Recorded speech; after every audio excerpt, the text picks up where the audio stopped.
national anthem was just played.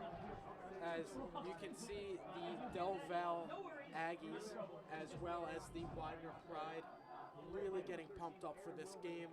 And who can blame them, Nick? This is a championship game. This is going to be huge. Arguably the most anticipated game of the year. We were thinking about this game since October. Definitely been anticipating this for quite a while now. Yeah, that's right, Nick. A lot of Division III football analysts have marked this game.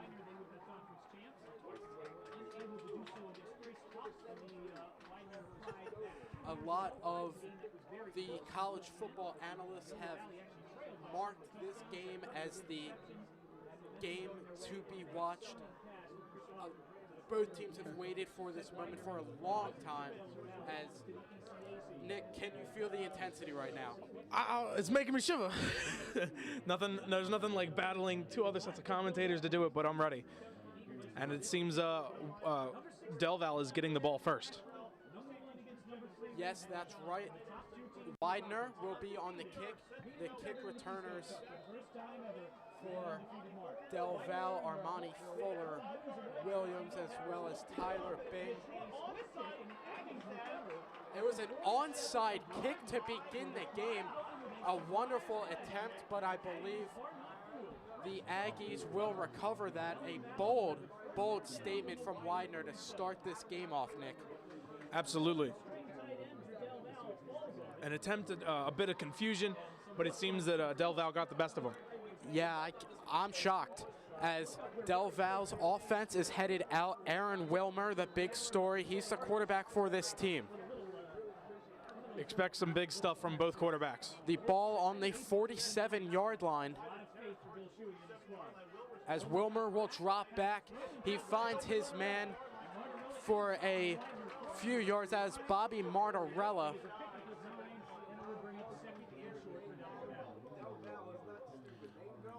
Martorella puts up an average of 33 yards a game, and he seems to be getting an early start here. Yeah, that's right. It is 2nd and 1. That was a 9-yard catch from Martorella. Del Val takes up a lot of yards, so Widener's defense has to be superior today as Rashid Bailey, I believe, makes the catch. That is for the first down. Beautiful play by Rashid Bailey. He had to drop down to the ground, and he made the huge catch for Del Val. And from the get-go, we have Aaron Wilmer picking apart Widener's secondary. And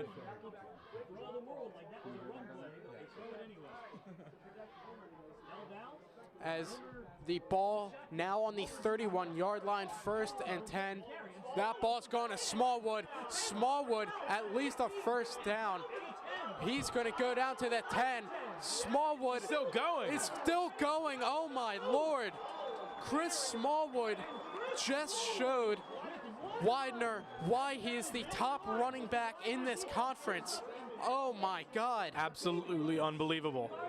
Chris Smallwood made it down to the 3-yard line, a 27-yard gain for Mr. Smallwood, as it is 1st and goal for Del Val. Expect another run. Oh my God, Chris Smallwood, what a play. As Smallwood will then get hit. I believe Brandon Harper was on that. Yes, that was Brandon Harper with a big tackle for another loss. Big play there. It is 7 yards to go now for Del Val. That was a 4-yard loss on the play. And that was Harper's 10th tackle for a loss this season. That's right, Nick. Brandon Harper, he is the key to this defense. He played amazing against Wilkes, and now he is playing amazing against the top running back in this conference, and Chris Smallwood. If there's a rivalry to look for today, it's Smallwood versus Harper. Yeah, that's right. As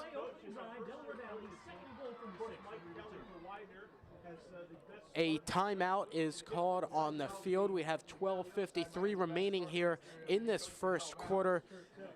It is 2nd and goal on Widener 6. We saw Del Val's offense at their finest. Absolutely. Wilmer threw a couple plays, and then I can't get over the run from Chris Smallwood. That was absolutely ridiculous.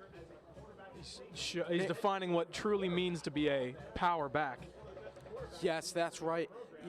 Chris Smallwood looking like Marshawn Lynch out there. Just incredible strength. Of course, they both share the same dreadlocks as well. That was or if you want amazing. a little earlier comparison, Mike Allstott of the Tampa Bay Buccaneers a decade ago. Yes, that's right, Nick.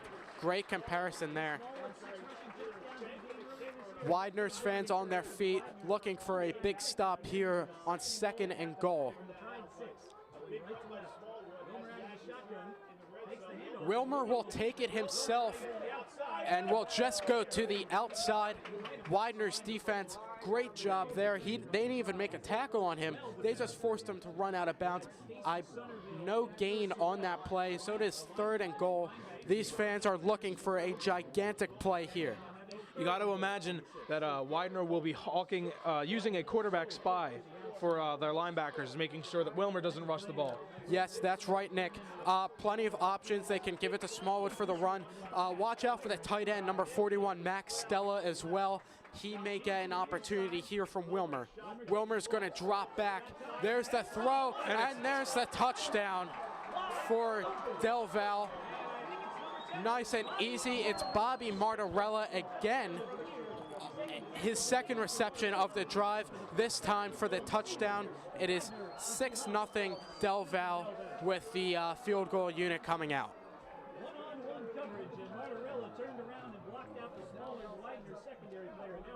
The secondary's getting confused out there, and it's got to imagine it's going to be tough covering all these weapons.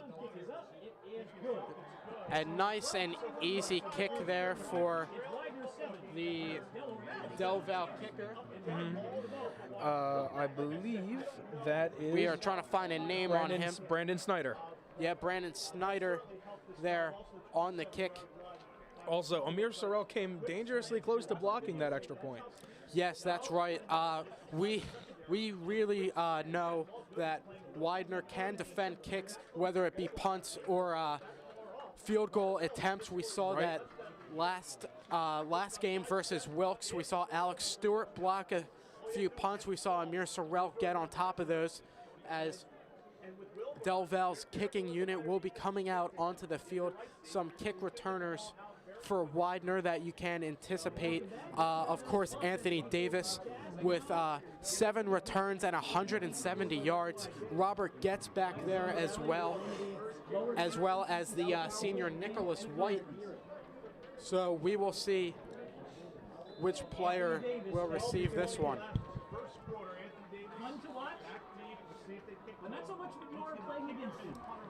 12:21 here remaining in the first quarter. Del Val already up 7-0.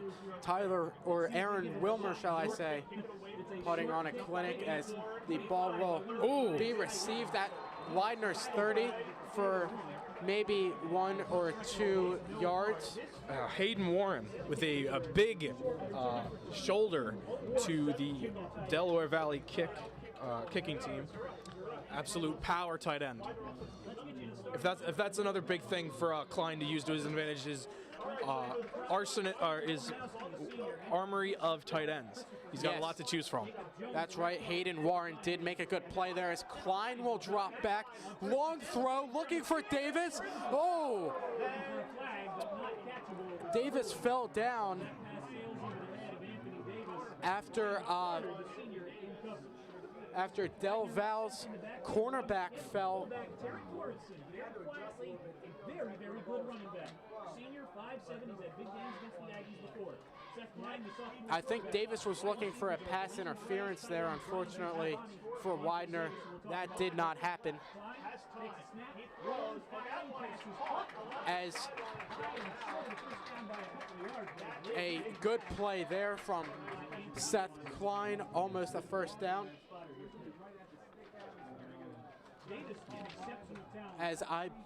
That was about 9 yards, so I believe it is 3rd and 1.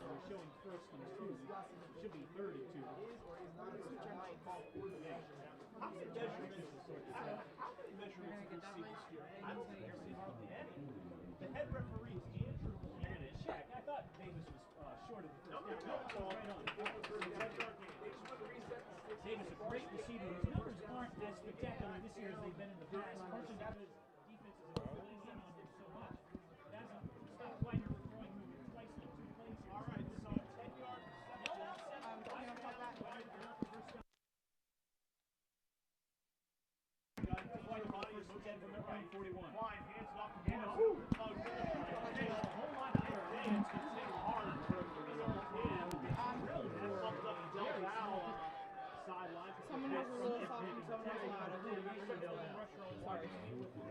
It's all right. Some technical difficulties going on. 2nd and 6 after some technical difficulties were solved. I believe Terrence Morrison was hit for only a few yards. Del Val's defense really pumped up. Some hard hits on Terrence Morrison there. Yeah, that's our second big pileup of the game, first coming from Smallwood on Delaware Valley's initial offensive drive. Yes, Morrison only got a yard on that. It is 3rd and 5 as Klein will drop back. Throws. I believe that was caught, and no, it was not. Wow. Shocking play there as no, I thought it was a catch. I thought it was as well. Unfortunately, the ref signals that it hit the ground, so we will see the punting unit now for the Widener Pride, and that is Rashid Bailey back there to receive for Del Val. Within the 20-yard line. That's going 15. That will bounce to the 15-yard line, so good job by the Widener special teams unit, as here comes that potent Del Val offense once again. It'd be smart for Widener if they kept them within these 20 yards, obviously, but it's pivotal to keep them there at this point because we want to force another 4th and out. Yes, that's right. Brandon Harper's really going to have to keep an eye on Smallwood. We saw a great defensive play from him last drive, but Smallwood got a huge play last drive, so that is pivotal for Del Val. Widener cannot let that happen. Wilmer will drop back. Long throw for Bailey, and a pass interference call on number 32 for Widener, Drew Jemison. I believe that will be pass interference. He was all over Bailey. This ruckus crowd, huge uproar on that call from the referee.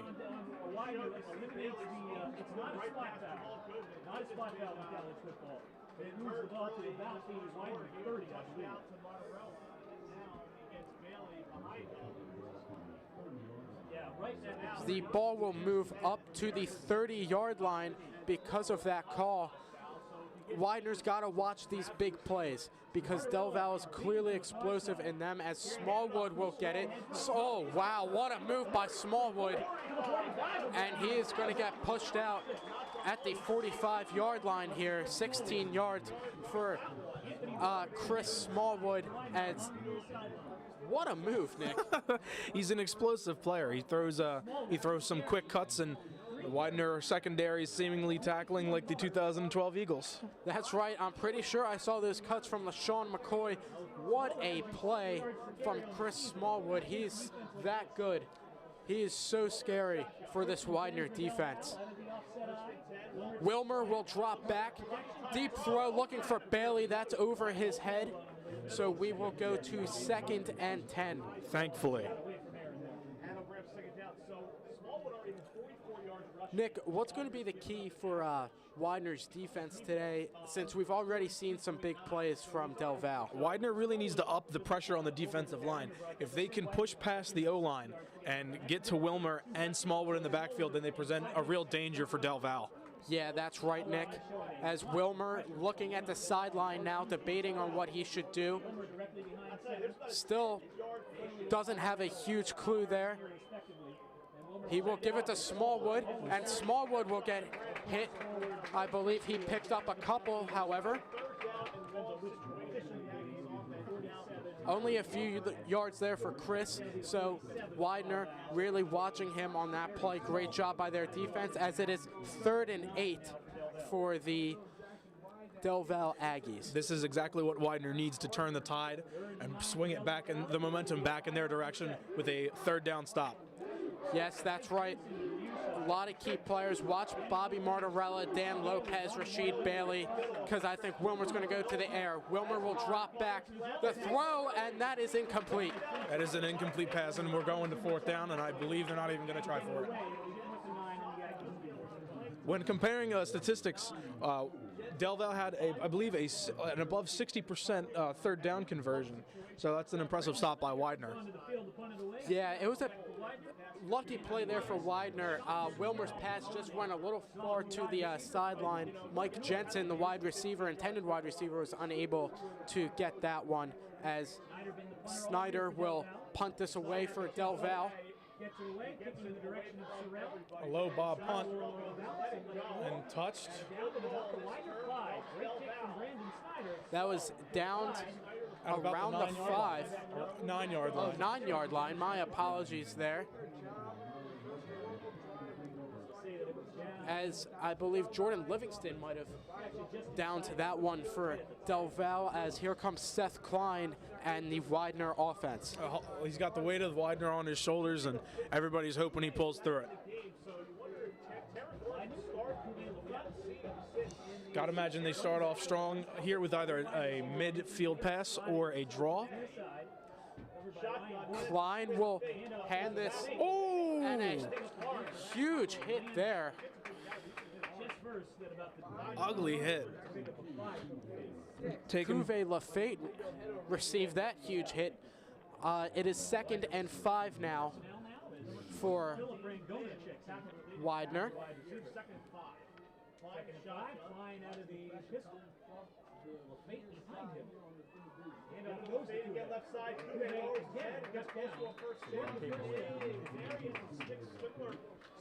As Cuvée Lafayette picking up a few yards on that one. And they get a 1st down. Oh, wow, a 1st down on that one. Yeah. We thought he was just a little bit shy, but 1st down, luckily, for the Widener Pride. The ref's missing it, it seems.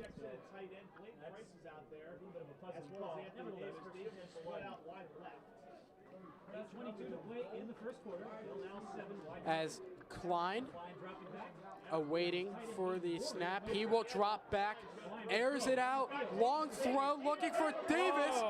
Davis got pulled And he down. throws a flag. Brian Carter took him down on that play, so I believe that is a pass interference call. We're going to get the call. Widener will go to their own 35 on that play.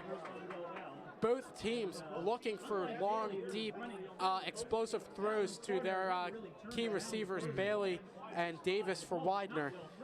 Now, over the course of the season, Widener has not been known to receive a lot of penalties, but they're known to draw them. So expect that to be a very big part of this game. That's right, Nick. As it's 1st and 10, Klein will drop back. He will find his man, Blaine Price, as a late flag was thrown here. We'll see what the issue was on that one. I believe it is on the Aggies. Ooh, good call. A face mask call now on the Aggies. These calls are beginning to kill Del Val as Widener keeps moving up, not because of plays, but rather penalties. Be prepared to see a sea of yellow flags flying out there, because we're going to get a heated matchup today. This is a 1st and 10 on the 42 of Del Val now. Klein will drop back. Klein looking for Anthony Davis. Oh! Davis will just miss that one. That's a gigantic matchup for Widener and Del Val today.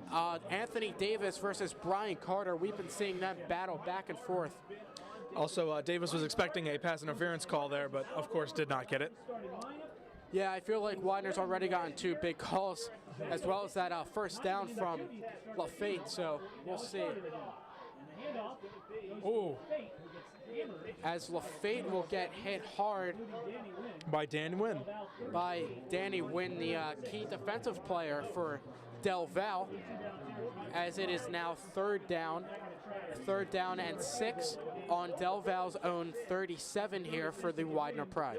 American flag pushed one way and the little pennants on the goalpost were pushed the other way.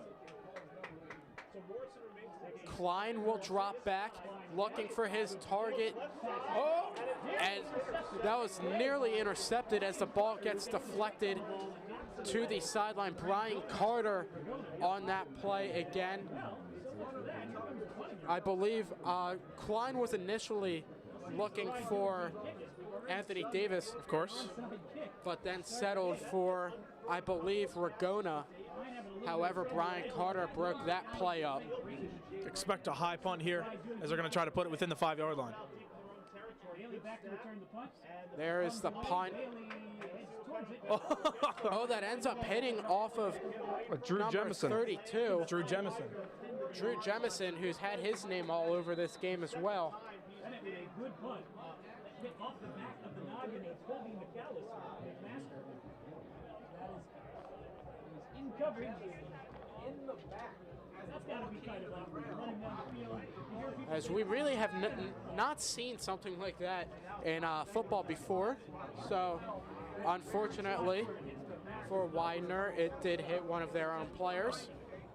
So it'll be placed at about the 12-yard line. Yep. I don't know that Widener has held scoreless in the first quarter this year. We're halfway there. Well, now we're 7-7 lead. 12. We are on Del Val's 12-yard line here Tyler Bing in motion. as Wilmer will hand it off to Bing for only a few yards. Tyler Bing was set in motion, and they did give him the ball. They were not using him as a decoy. Yep. As Bing will pick up 2 yards, 2nd and 8 for the Aggies on their own 14. At this point in the game, Nick, 6:34 left in the first quarter.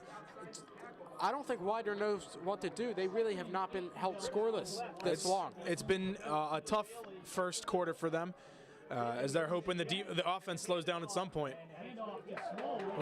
A handoff to Chris Smallwood, and Widener stuffs him on that play. They're starting to really know Mr. Smallwood's ways heading into Del Val's 3rd drive. As I don't believe that was for any gain, as Nope. it is. In fact, it was a loss of a yard, as it's 3rd and 9 here. Del Val on their own 13. I got to believe when going back to the Wilkes game, Seth Klein going back to offense has to really look out for as many receivers as he can and not just focus on the likes of Anthony Davis. Although pivotal, he needs to contact everybody on the field. Very good point, Nick, as Wilmer will drop back. He will air this out to Martorella, who just missed that ball. He got a hand on it, but could not haul it in. As we are going to 4th and 9 now, Del Val will be set to punt on their own 13th. So Mr. Snyder, their punter, will be all the way back in their own end zone. Yeah. So expect the pressure from a very talented special teams unit of Widener. As there was the punt to Anthony Davis, who will make the fair catch call. Oh, and a flag. And a flag. I believe there might have been a late shove after the play. By number 23, Rashawn Sorrell. Rashawn Sorrell may be guilty for that one. In some direction, Del Val's already had 2 of those. Both teams, Nick, would you say they have to keep their heads in this? They cannot. If Widener fails to keep a cool head, then we have a very tough game ahead of us. Essentially, I think that'd be the main point for both of these teams. They need to maintain solidarity and keep themselves in line. Yes, Nick, that's right. You know, they got to keep the emotions in check because these penalties can cost teams, as we saw earlier with all the penalties for Del Val last drive. We saw how far Widener got up the field. As it is 1st and 10 on their own 32, they could have been starting around midfield, but after that penalty, they are back to their 32-yard line with 5:28 here in the first quarter. He will hand this ball off. Tempers flaring as About whistles 3 go too. yards. That's right, Nick, about 3 yards. So it'll be 2nd and 7, I believe. You got to imagine Widener's going to favor the shotgun as they try to spread out the offense. Yes, that's right. As the throw to Anthony Davis was incomplete. Seth Klein has not looked like Seth Klein today, which could be a big issue for the Widener Pride. You got to imagine he's a little shaken at the moment, trying to tough through a very tough defensive and offensive opponent. But if there's one man that'll rein it in, it'll be Seth Klein. That's right. Chris Wicks will be in the backfield now for Widener with Seth Klein. As Klein looking, he's scrambling now. Klein's going to have to run it, and he dove. I don't think he quite got it. He might have because of positioning from the ref. But It is a first down. It would be. Widener's walking the other direction. It's a chop block by Widener. another 15-yard penalty. This is losing 30 yards from the initial spot of the punt. That's a shame because Seth Klein did in fact get that first down. However, because of the chop block call, they will be back 15 yards as it is a 3rd and a lot. 3rd and 22, I believe. They are on their own 20 now. You got to imagine that this is probably Widener's roughest first quarter of this season.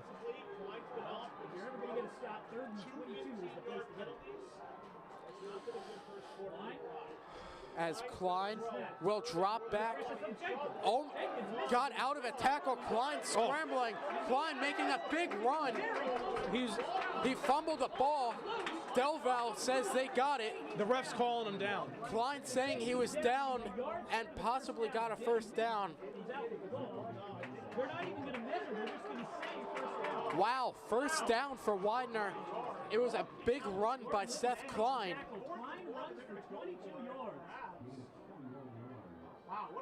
What a run by Seth Klein. 21 yards for Seth Klein on that play. No, now they just signaled 4th. As now the refs are changing their call. It is now 4th and 1.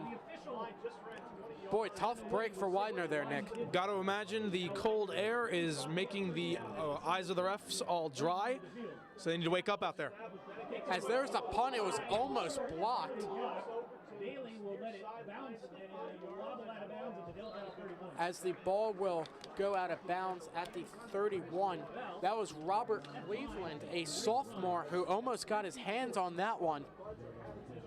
Boy, Widener very close to giving up a huge play right there. Definitely showing how vulnerable they can be on both sides of the ball this first quarter, but I believe they'll bounce back.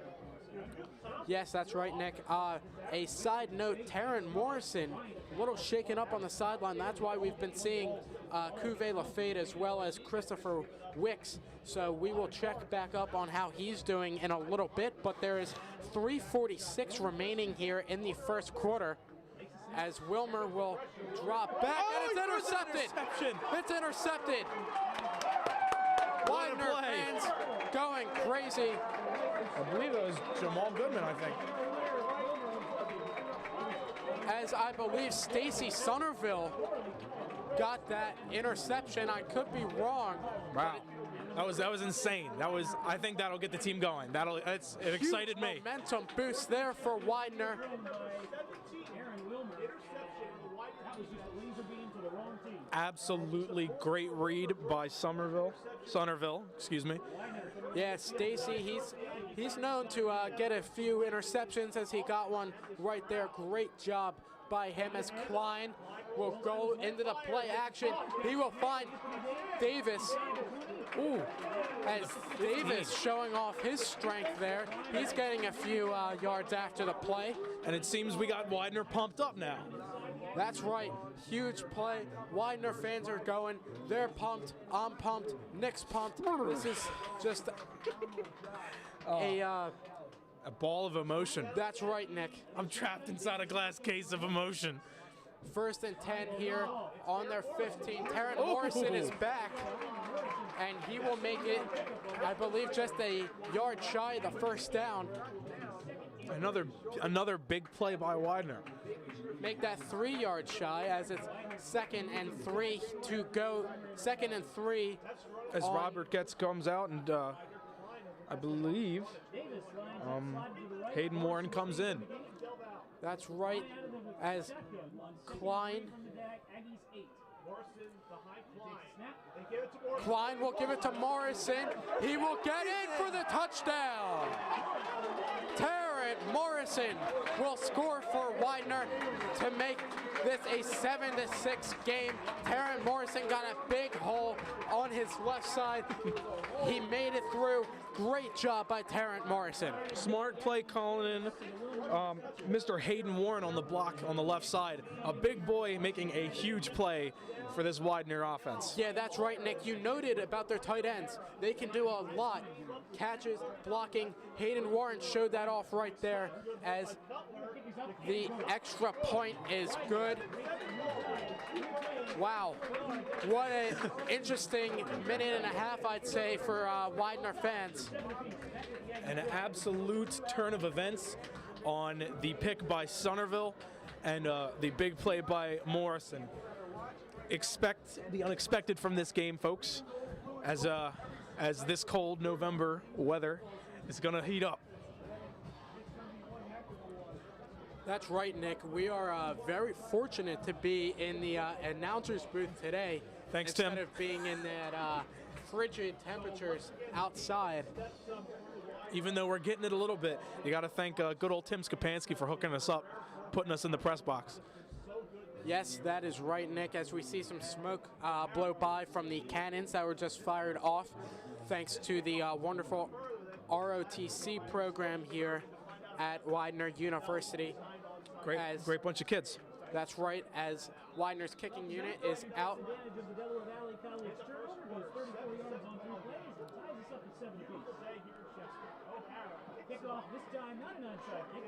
As there is the kick, and it's fumbled. It's fumbled. Oh, man.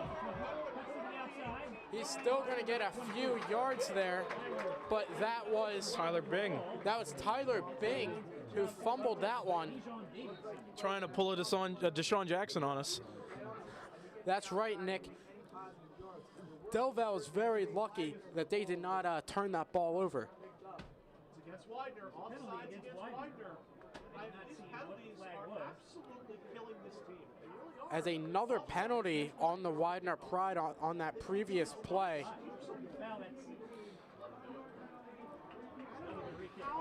Offsides, but it's going to be a re-kick. So you got to imagine Mike Kelly, the coach of Widener, is going to have a stern talking to with the team in the halftime. In the break in the action. That's right, Nick.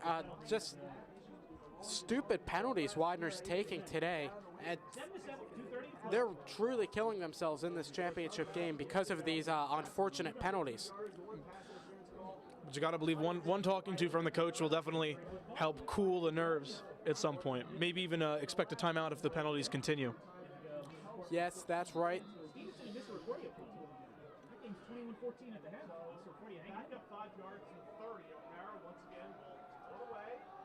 As a big kick there from Widener, as it is Bing who will actually catch this one this time. He's got a big hole as an initial hit there from Widener. That was number 46, Kyle Twitty, who got a hand on him. Good play by Widener's special teams there as we are headed to a 1st and 10. Aggies ball on the 37. We're seeing some more Upper Moreland people in the stand, so another shout out to the Upper Moreland High School, as that's what caught my attention.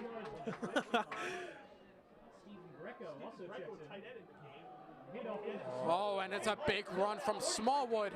Smallwood will make it to the 45-yard line of Widener, as one of the refs took a stumble on that play, as Chris Smallwood easily just makes a big gain there. And it's another 1st and 10 for the Aggies. Ball on Widener's 45. We'll be saying this all game. You got to watch out for Smallwood, and also watch for Del Val throwing in more tight ends to continue the run as much as they can. Yes, that's right. As Wilmer, big throw looking for Martorella. Not Martorella. I believe that was Mike Jensen. That is incomplete, as it is 2nd and 10.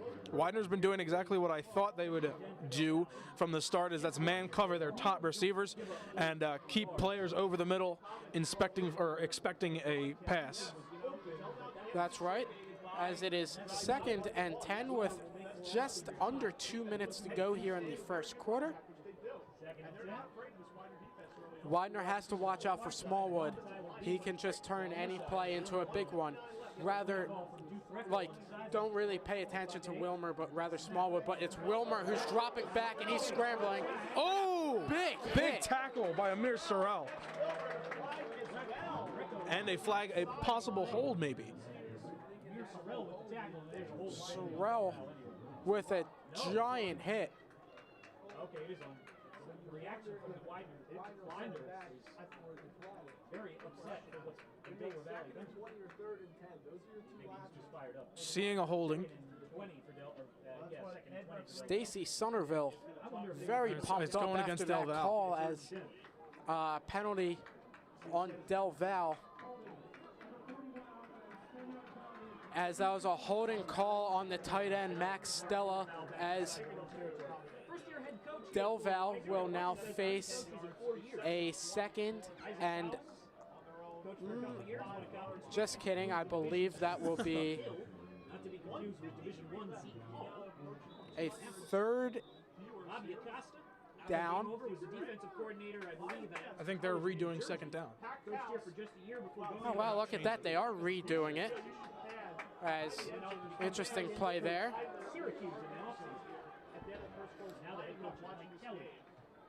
To 2nd and 20, as the throw to Bailey was deflected. That was Brandon Harper. Brandon Harper with another big play for the Pride. Like I said, Harper keeping an eye out for those over-the-middle passes, as Widener seems to be covering their men extremely well. 3rd and 20 for Del Val. Ball on their own 45 now. They have to keep an eye on Rasheed Bailey here. As explosive as Chris Smallwood is, I don't think he'll be getting the ball in this circumstance. Unless they throw a draw or a screen, you got to watch out for him. That's right. Wilmer will drop back, long throw. That's Jensen, but it's seemingly Jensen just short. Might have gotten there. A yard short, as it is 4th and 1.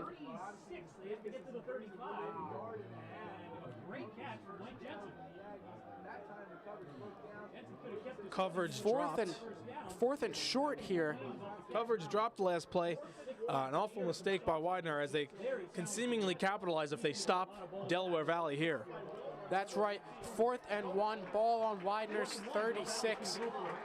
Speaking of 6, watch out for Chris Smallwood on this play. Smallwood might. Oh, they're going to throw a pass. Wilmer will drop back. Looks for Jensen. Incomplete, and there's a flag. Oh, dear. That was a late flag. A late flag. Widener fans are going berserk. That ball landed out of bounds. Holding penalty will be the call. It's a Yeah. hold. A hold on Widener. And in this seemingly sunny yet cold day, we have a rain of boos coming from the audience. That's right. You can guarantee those boos are not coming from the Delaware Valley faithful. Nope. As, oh boy, Another tough break for Widener. that's right. You can see the Del Val fans have really packed this stadium today as it's 1st and 10. Ball on Widener's 27. Wilmer will give it to Smallwood, who gets met right in the middle. By Frank Wendling. As the time will wind down here in the first quarter. Looks like that could be the final play here in the first. A very mixed emotion type of quarter. As we're wrapping it up at a 7-7 tie. Oh boy, it's been a roller coaster of emotions this first quarter, hasn't it, Nick? Oh man, I can already feel something. I can't tell you what. I can't describe it, but it's something. And that is halftime, or First quarter. not even halftime. My apologies. I don't know where my head was at on that one. But it is 7-7 here. Nick, we've seen the big matchup of the day, Widener's defense versus Del Val's offense. Right. What do you think Widener's defense can do to possibly get some 3 and outs? You really got to focus more on what's going on in the middle of the field. Of course, you have our top defensive backs covering their top 2 guys. But you got to, all the action so far that has ruined Widener's chances on defense have been over the middle and through the running game. They really have to protect that area of the field. That's where all of the dirt and grime's going to be, but it's where the ball is most likely going to end up. Yeah, that's right. We've seen the pass to the sidelines from Wilmer have gone out of bounds. So he's going to be looking in the middle. Great point, Nick. And hopefully Widener can hear that. We'll see. But hopefully they will take your advice. Also expect Brandon Harper to do some more work across the middle, as he's done phenomenal along with the likes of Stacy Somerville. Yeah, that's right, Nick. Stacy and Brandon have been this whole defense so far. As it is 2nd and 10 here. Wilmer dropping back, looking for Bailey. It's intercepted. Intercepted by Widener. He's Sean going Titus from with the his 30 8th to the 40. Titus going down all the way to the sideline.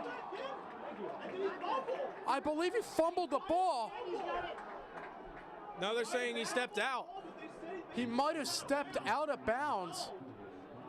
Oh boy, what a commotion.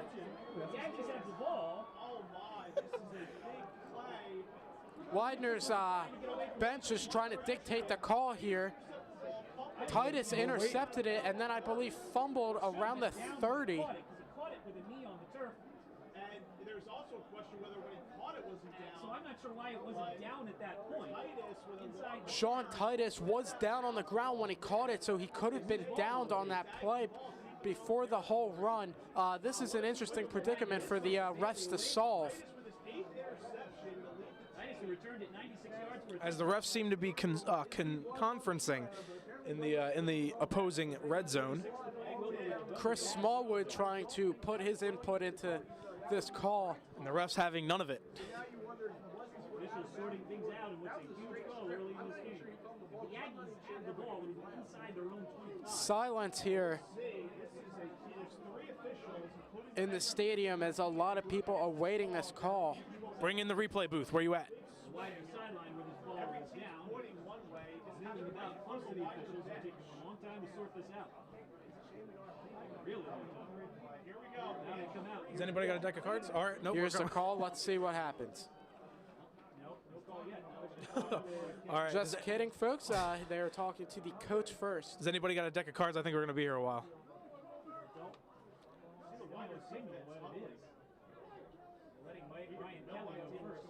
Maybe he can Widener team, you said the Widener offense and defense are out in the field. Here's Andrew Greco is standing next to him.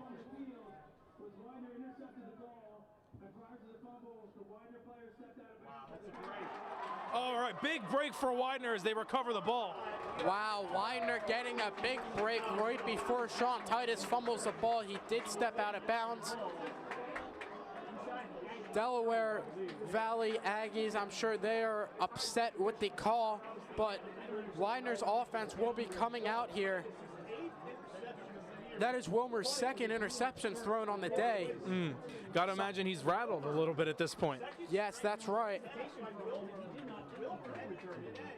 Some big stuff from cornerback Sean Titus. Definitely making his presence known early as Widener now picks up their second turnover of the game.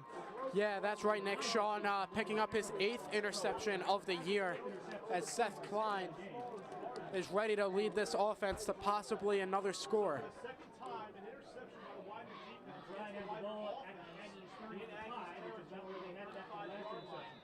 A very impressive show of defense by this Widener Pride. Klein will drop back. Oh, gets out of a move and then gets sacked. Big hit there. Boonstra.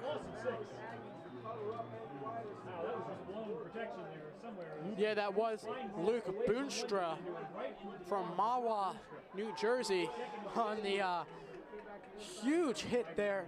2nd and 16.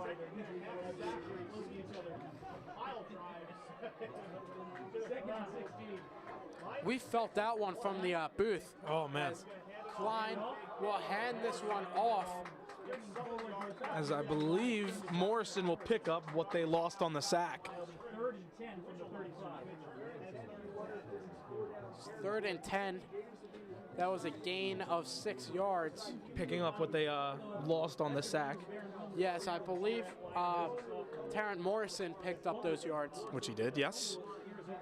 As it's 3rd and 10 for the Pride. Klein will drop back, throws a...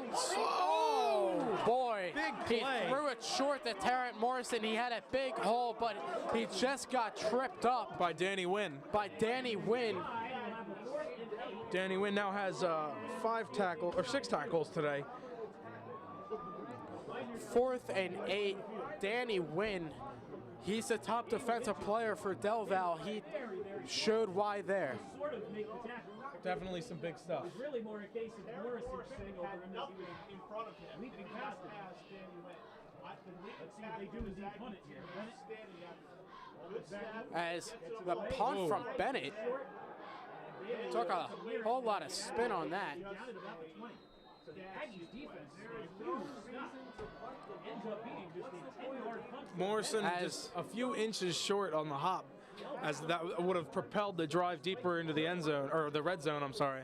Yeah, that was interesting right there. As Del Val's offense coming out now, Wilmer trying to make sure he does not throw yet another interception. Right.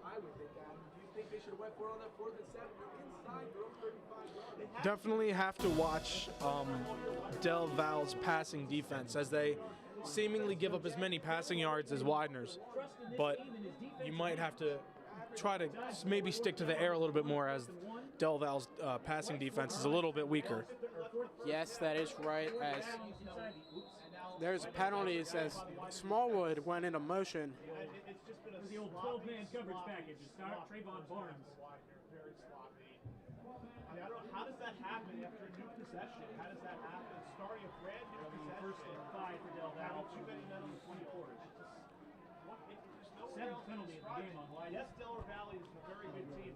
They are. Widener is just It's a very tough game for Widener to keep their control over as they seemingly give up yet another penalty. Bailey and Bing to the far side. And, well, that was a bobbled handoff that Smallwood was looking for. As we are having some more technical difficulties there. I believe I led our producer into the wrong room. Oh well. Stewart, he's 1 of 2 interceptions. Checks back. As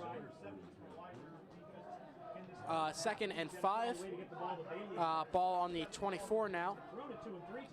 4 times. Got 1 catch. Wilmer looking for a big play. As they don't have much to go to get that first down. That's right. Wilmer will drop back, finds a hole and it's gets brought taken down. He might have picked up a few yards. He was at the 25th yard line, I'd say. We've just got 2 more before that first down. As it's 3rd and 6. 5 rushing touchdowns. Stewart comes out of the game for 33. 11:55 left first half. Widener 7, Val 7. As it is 3rd and 3 to go.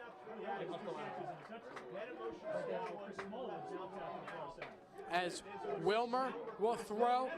That's caught. That's Mike Jensen, and that's a first down for the Del Val Aggies. First down there.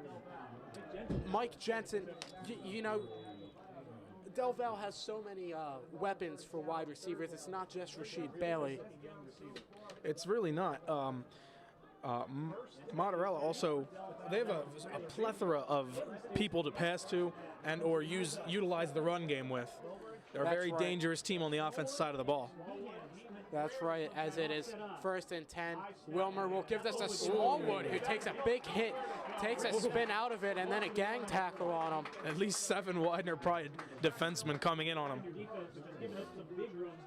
Smallwood, I'm pretty sure, lost a yard or 2 on that one, as it is 2nd and 11. Chris Smallwood really hasn't been, he's had 2 explosive plays. Other than that, Widener's really kept him under control. Yeah, they've really kept a wrangle on the run game, but they really need to focus on who's running where and preventing the passes across the middle. That's right. Rasheed Bailey in the close part of your screen by the Widener sideline. Watch for him here on 2nd and 11. There's the throw to Bailey, and it's intercepted. It's intercepted. Sean Titus with his 2nd interception of the game. What on earth kind of throw was that from Wilmer? They're throwing ducks. They're throwing ducks. Another pick by Titus. Definitely. Sean Titus, he might hit double digits in interceptions today. Yeah. That's his 2nd interception, tacking on his 9th. Wow. Did not expect that. An impressive time. I believe he was looking for Bailey. That was just a poor throw as Klein will drop back. Klein, a big throw to Davis. It's caught. It's caught. No, it is not. Oh, Anthony Davis. Incomplete. It's getting heat. It's getting spicy. Carter has been all over Davis today, and another good play from the senior cornerback, Brian Carter. This game has just been absolutely insane. An absolute rivalry between these two. That's right. And this has been probably the most exciting football game I've announced. Same, as it is my 2nd. As Klein will hand this to LaFate as a 3-yard gain for Cuvée LaFate to make this 3rd and 7. The ball is on the 50. You got to imagine Klein airs it out here or throws a good old play action, hopefully to. They're exposing the left side. It's wide open right now. That's right. Klein will drop back, looking for someone. Oh, that pass is almost intercepted. No flag. No flag on that one as Blaine Price got taken down. So we are going to 4th and 7. Our prediction earlier about being a high-scoring game, so far it's been pretty low scoring. Both defenses are playing strong. There's been a handful of poorly played plays like Aaron Wilmer's passes today. But you gotta imagine, if you remember when we called the game against Wilkes, they also started out slow, and then the floodgates opened. I assume that this is what'll happen today as well. That is true, as there's a punt. It was almost blocked.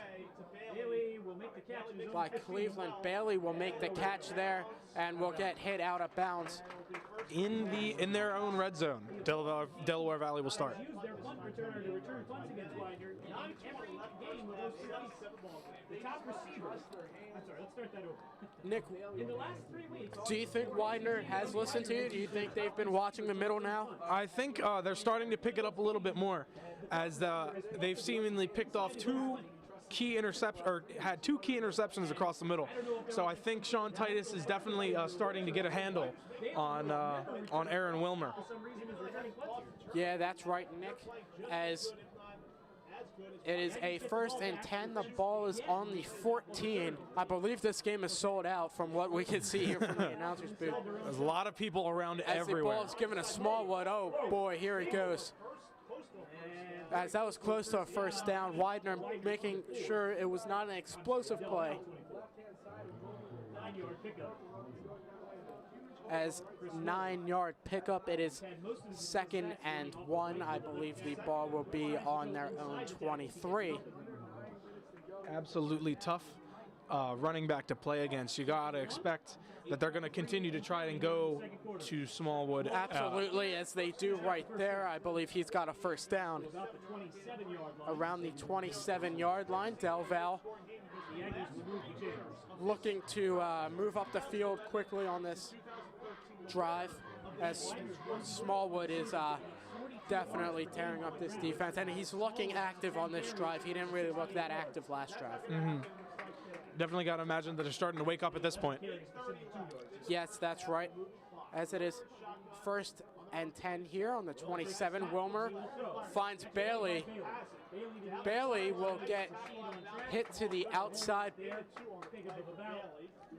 only a few yards. I think Jamal Goodman gets the tackle on that. Yeah, good play by Jamal there. As it is 2nd and 5. Nick, this is coming from my opinion. I believe Widener has really shut down Bailey today. They absolutely have. I think that's probably one of their main goals, was shutting down their top receivers to more or less focus on Smallwood. That's right. As Wilmer will drop back. Wilmer, oh boy, finds Bailey.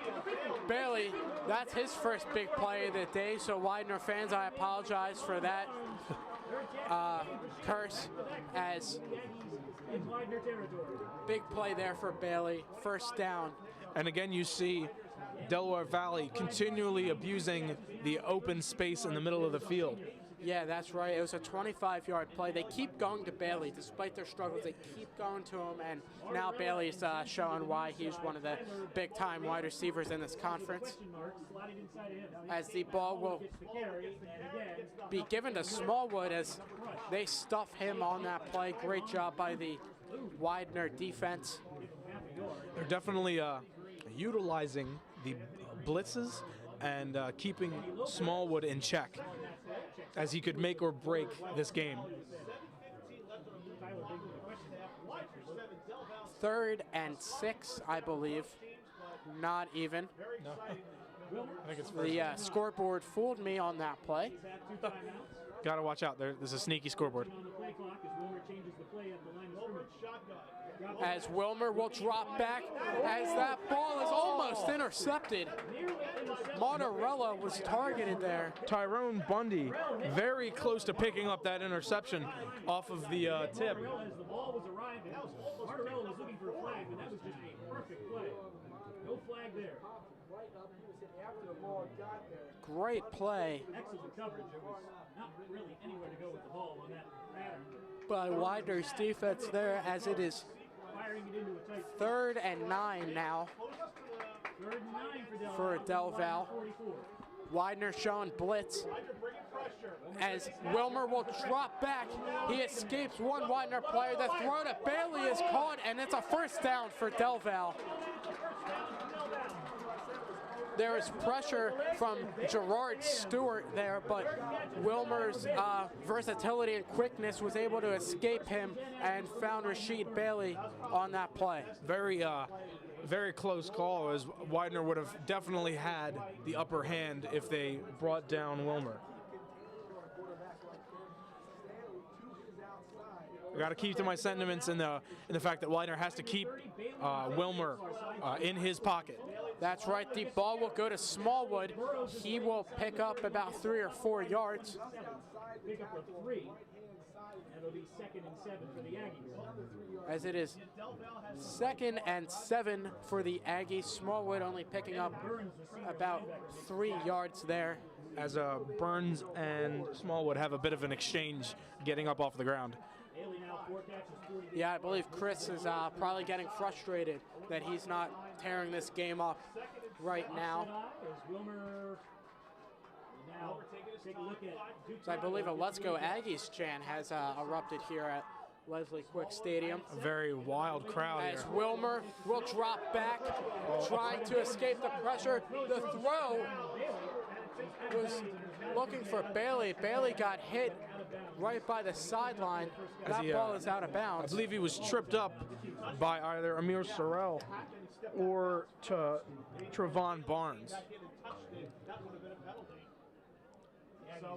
Yeah, that's right. We had to lean over to see that one, as being in the press box, there are some limitations. As it is 3rd and 7, ball on the 32-yard line. Just a reminder, besides this championship game, this game also entitles an automatic playoff berth Yes. for either one of these teams. So the pressure is mounting with every passing second as we have a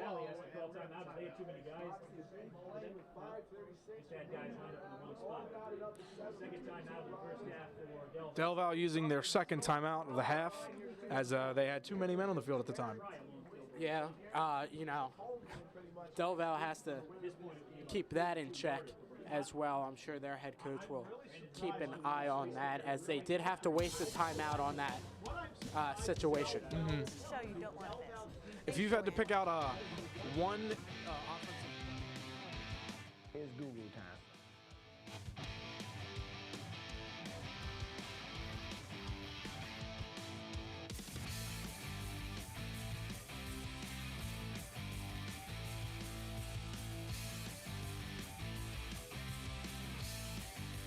Player or the player's name, so when they come out, If you ask me that question in a little bit, I might have to say Bailey, because he's really turning it on now.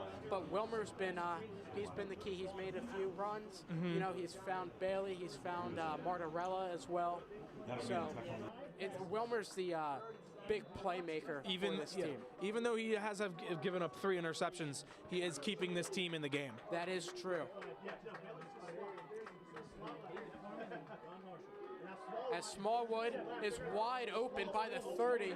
Oh, and he just trucked a player.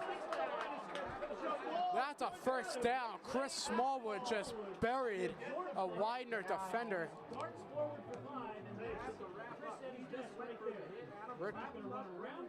Oh, boy. Lack of a wrap and drag, and a very close call. Jamal Goodwin, he might try to get a number on that truck. He just got drilled. Ugly, ugly hit. Definitely got to learn how to tackle on that one.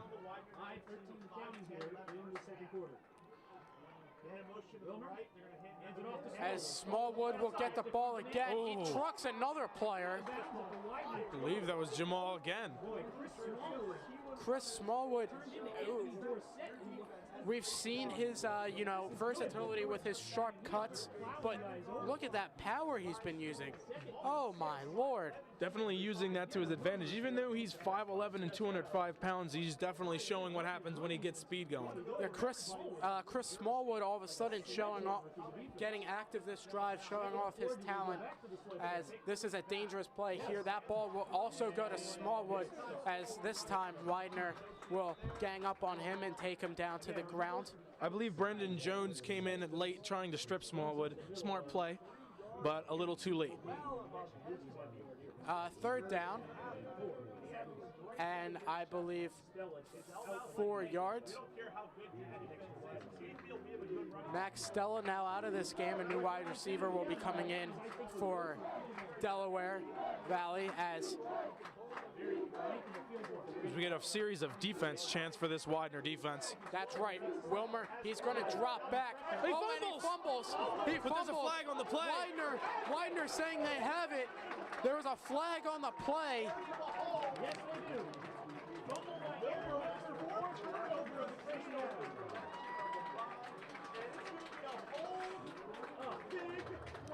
As it is Widener ball, Aaron Wilmer.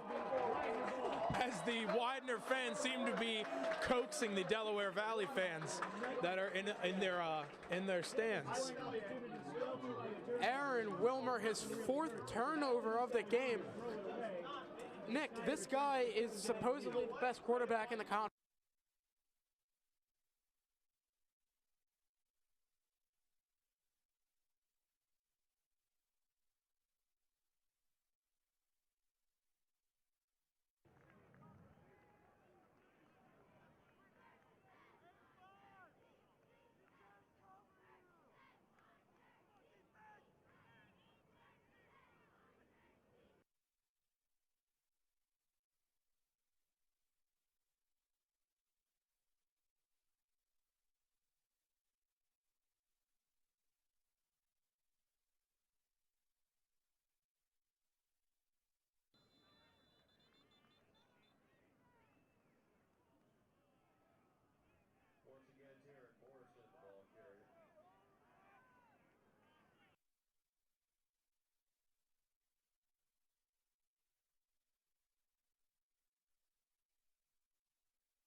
To him, and he seems to get it as he gets the first down. And it is a first down Wicks again for with the pickup. Widener. Good play. Luckily, I'm not a football coach, so good thing I didn't make that call. They go to the a seeming no huddle as they're about to go back into it. Klein will. Oh, he throws an interception! It's intercepted by Delval, and it is a touchdown. Rashad Lighty. Oh, man. Wow, Seth Klein throws it straight to Lighty as he will catch it and take it in for the touchdown. It is 13-7. Lighty saw this coming from a mile away, and he picks it out clear as day as he takes the pick 6 for Delaware Valley. That's right. The Widener fans getting a little rowdy here. We've never really seen this spirit from Widener fans, so that's good. But, wow, Snyder will line up for the field goal here. Rashad Lighty read that play very, very well. He knew that was coming, as that was almost blocked. But it is good, as it is 14-7 Del Val. Oh, man. Guys, forget about watching Alabama, Mississippi State this weekend. This is the game to watch. This has been absolutely incredible. Nothing but excitement for these first 2 quarters so far. That's right, Nick. A very frustrating play for this Widener Pride as they hope to pick it back up.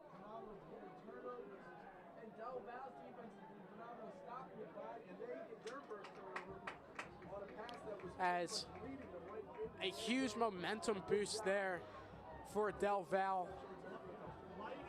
Wow, Rashad Lighty. He is, we talk about, Del Val's defense, and we talk about Danny Wynn. We should talk about Rashad Lighty as well. He has 8.5 sacks on the season. He leads their team in sacks. He is a tremendous player, and he made a tremendous play right there on that interception. Wow. It's rough to see something like that, as Widener had just tried to capitalize on that fumble from Wilmer, but now we try to get back into it, hopefully swing things back our way with it, as Anthony Davis is about to take this kick. Yeah, Del Val's defense saw their quarterback turn over the ball 4 times already. They figured, let's make Seth Klein turn over the ball as well. Widener is trailing after having trailed all season. Widener's never trailed at any point in any game. Again, both of these teams in good shape. Do you think the weather has come into play as a factor during this game? I would think so. I know for me, even though I'm in a booth, it's still a struggle to hold this microphone. But the cold weather makes it a lot harder to, get a good grip on the ball, things like that. And especially for quarterbacks, that could have been a reason why Wilmer fumbled the ball earlier. So we will hopefully see that it won't affect Widener's offense, as they will march out back onto the field after just a quick conversation with one of their coaches. Right. And luckily for Widener, the kick happened to go out of bounds, so now they get to start from relatively good field position at the 35. Now Wilmer hasn't played well either with 4 turnovers, but he's at least moving his offense. That more or less negates the loss of the scoring opportunity and then turn it over inside the Widener 20. As there is the throw, as Hicks Taylor will make the play there.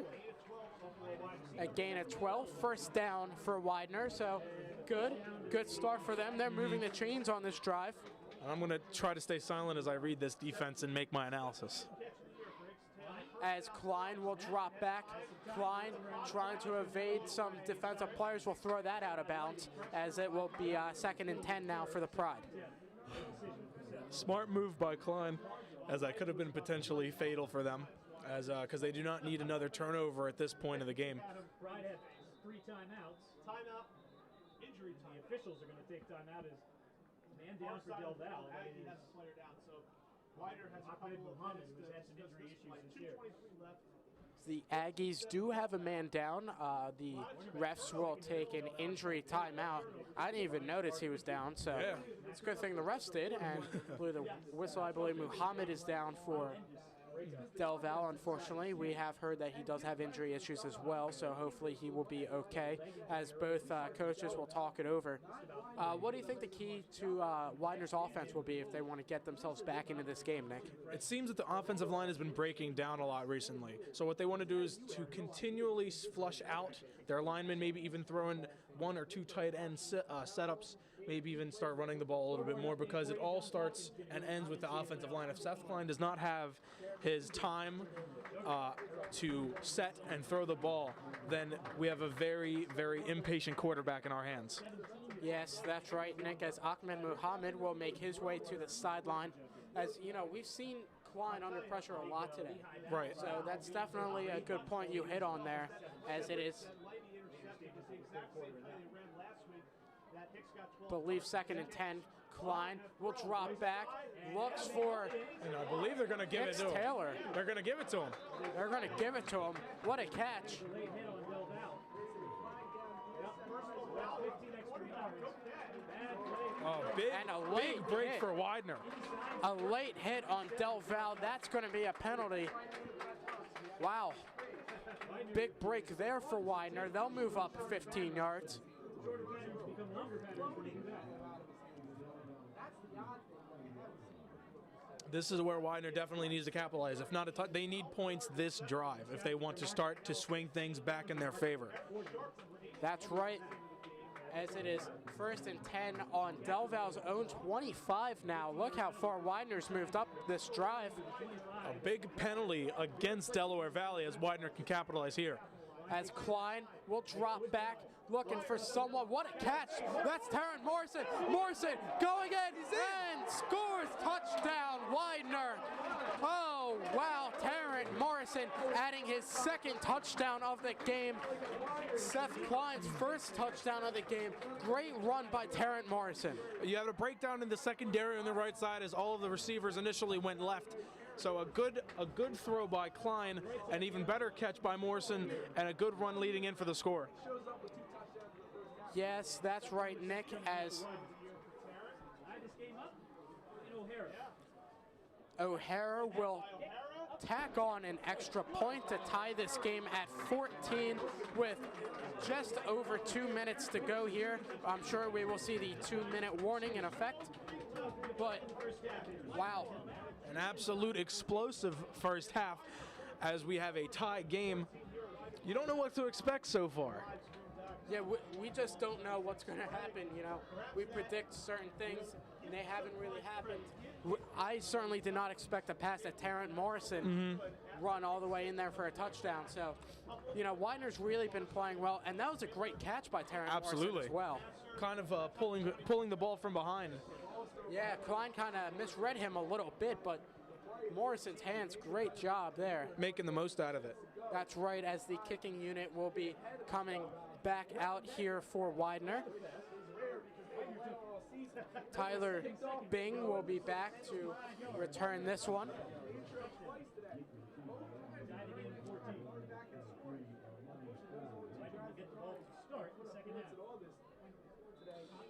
A very good score, a great opportunity for Widener as if they can seemingly hold the tie into the second half, they will get the ball after we return from the break.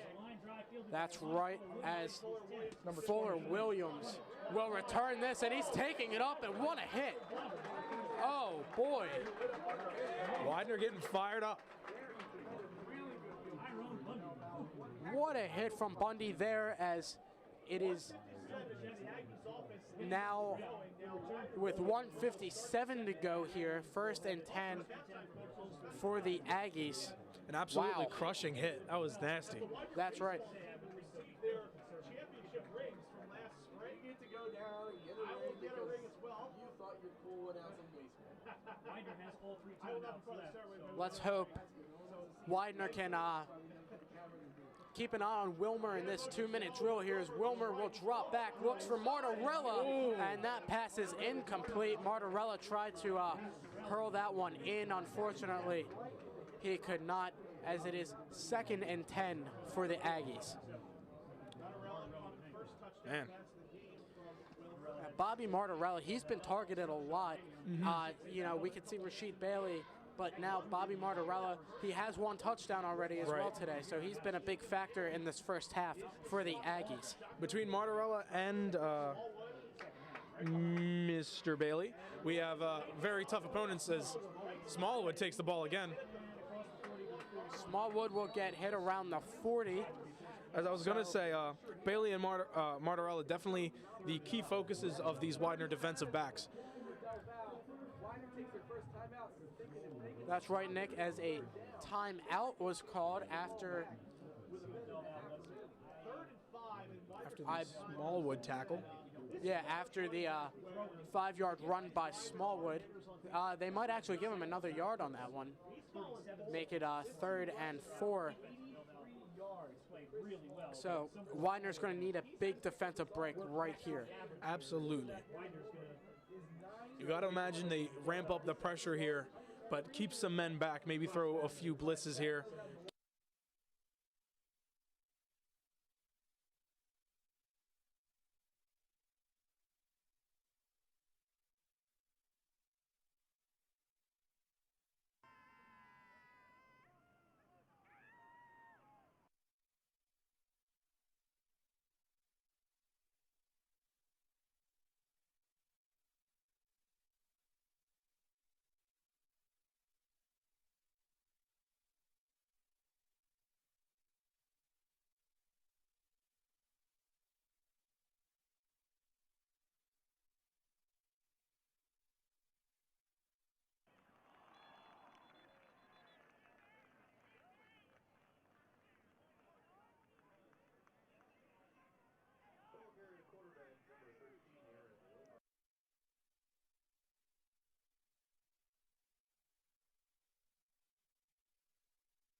8-yard play for Mr. Smallwood.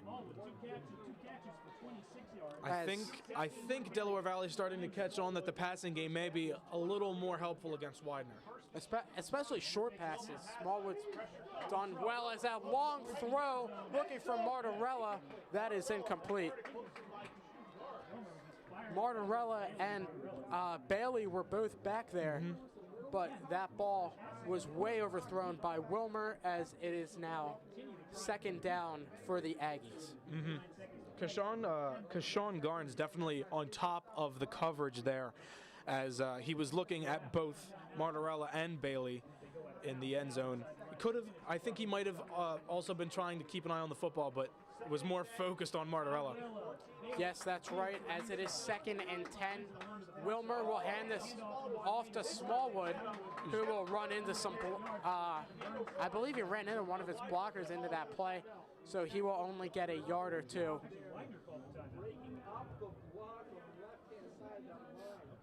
As a timeout was issued there, I believe, by Widener. I'm a little bit surprised that Widener called the timeout, only because they're not before they were in there. Nick, what do you think Widener's game plan is? The game plan? Yeah, right now to make a big stop on 3rd and 9. Basically what they have to do is they have to try to force the ends around to confuse Wilmer. If they could put as much pressure on the defensive line, maybe spread out the linebackers and keep man on the defensive, keep the defensive backs man tight, they absolutely have to force Wilmer to scramble, where he has seemingly made more or most of his mistakes today. Yes, that's right.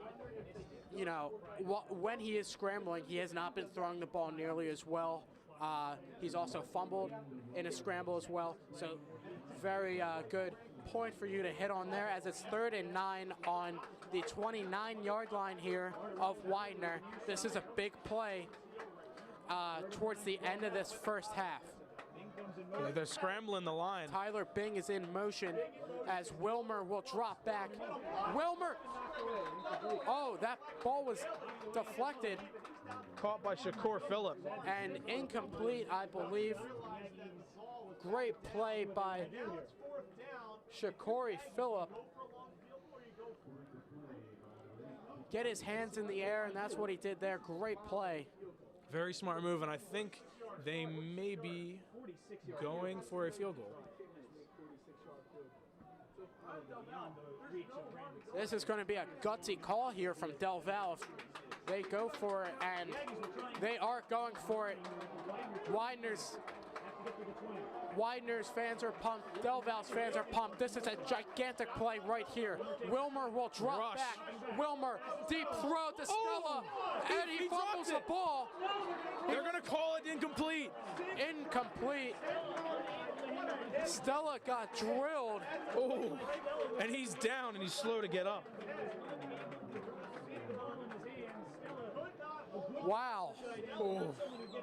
As one of the Del Val trainers is coming out to look at Stella now. He's had some injury problems this season for Del Val. He's going to try and walk it off. That was a crushing blow. That's probably why he dropped the ball. Utterly leveled by Widener's defense. I could see that coming from a mile away. Wilmer definitely putting Stella in a bad spot. Yeah, that's right. Stella will hobble off the field as, wow, what a crushing hit by Widener's defense. I'm not sure if that was the wind or the hit, but I got shivers. That's right. As Klein will now drop back. Klein, ooh. In between. I believe he was looking for number 82. Eric Sharp. Eric Sharp. Ball will bounce off the ground and fall to Anthony Davis. As it is 2nd and 10 for the Pride. I think going along with the crowd, Klein might be a little too excited. That's why he overthrew him. That's right. As Klein's going to scramble as he will slide to the 45. And they will call a timeout now with 30 seconds left.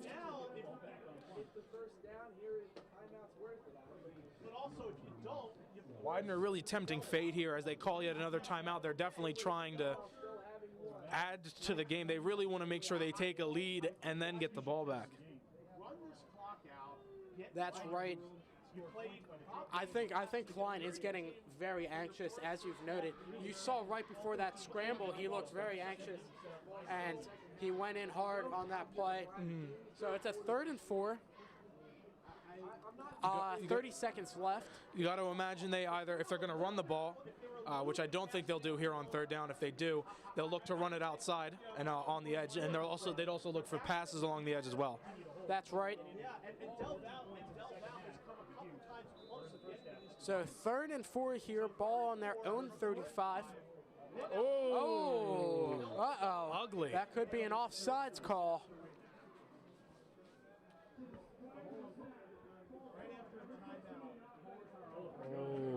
Oh, wow. A false start on Widener. That could have been what got Del Val to move. So, surprised 3rd and 9 now. Very surprised they're still not going to try to run at the clock. As Klein will drop back. A short little play. He was looking for Cuvée Lafayette. That was deflected as it is 4th and 9. And now Widener is going to be forced to punt the ball. A very dangerous situation as they have very little time left before the half. If they could have just downed it and went to the locker room. Just easy as that. Unfortunately, for some reason, they did not. So now they're hoping we get a deep punt here. That's right, as Rashid Bailey is back to return it for Del Val. That was almost tipped, as that is bouncing, and that will, beautiful punt there. That is around the 22-23 yard line. Hopefully Del Val will just sit on this and go to the locker room. But I don't know, that because they're not getting the ball back at the start of the next half, you could imagine that they might risk something here.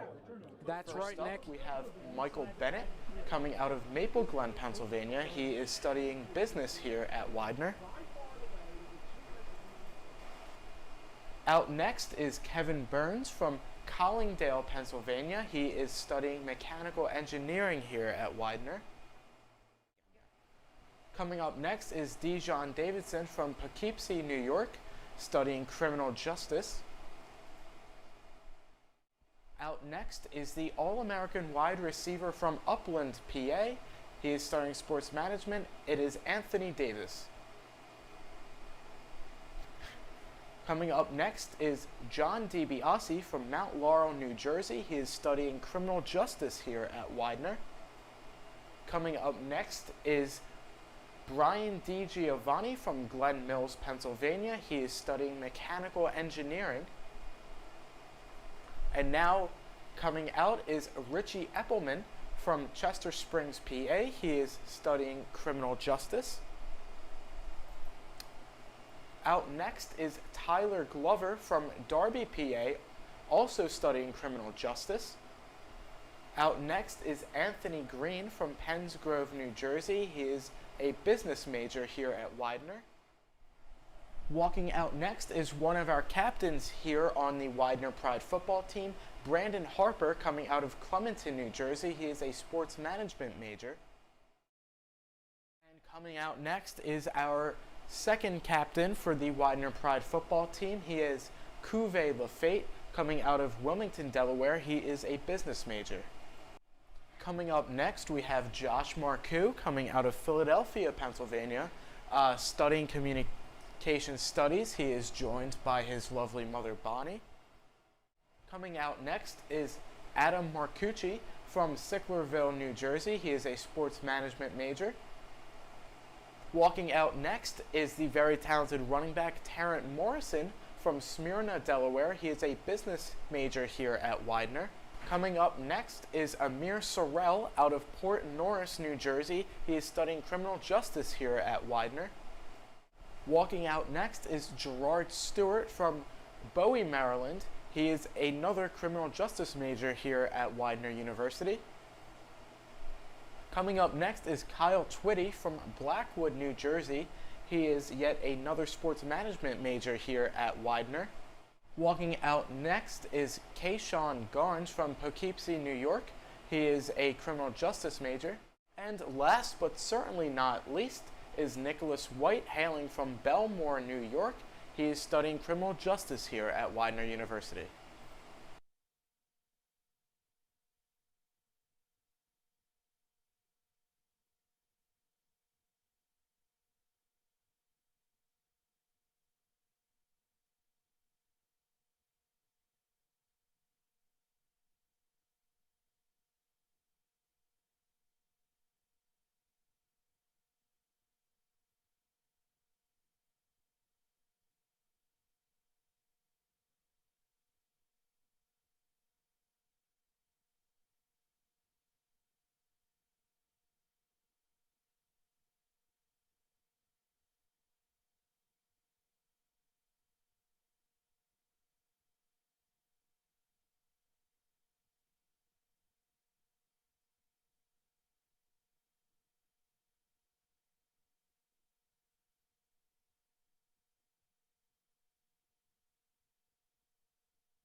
As it is 2nd and 5 here. Widener's on the 43-yard line. Their own 43, as Hicks Taylor was in motion there, as Morrison will get a first down on a run. Beautiful play by Terrence Morrison. Big run. Great start for Toronto coming back into the second quarter, or into the third quarter, I should say. Yeah, Terrence Morrison, you know, the last time we saw him against Wilkes, he played phenomenal. He's playing very well today. Absolutely. As Klein will hand this one off. A huge speed burst there. I don't believe that was Morrison. It was.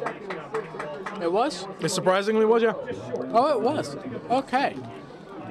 So he was just short there, as it is 2nd and 6.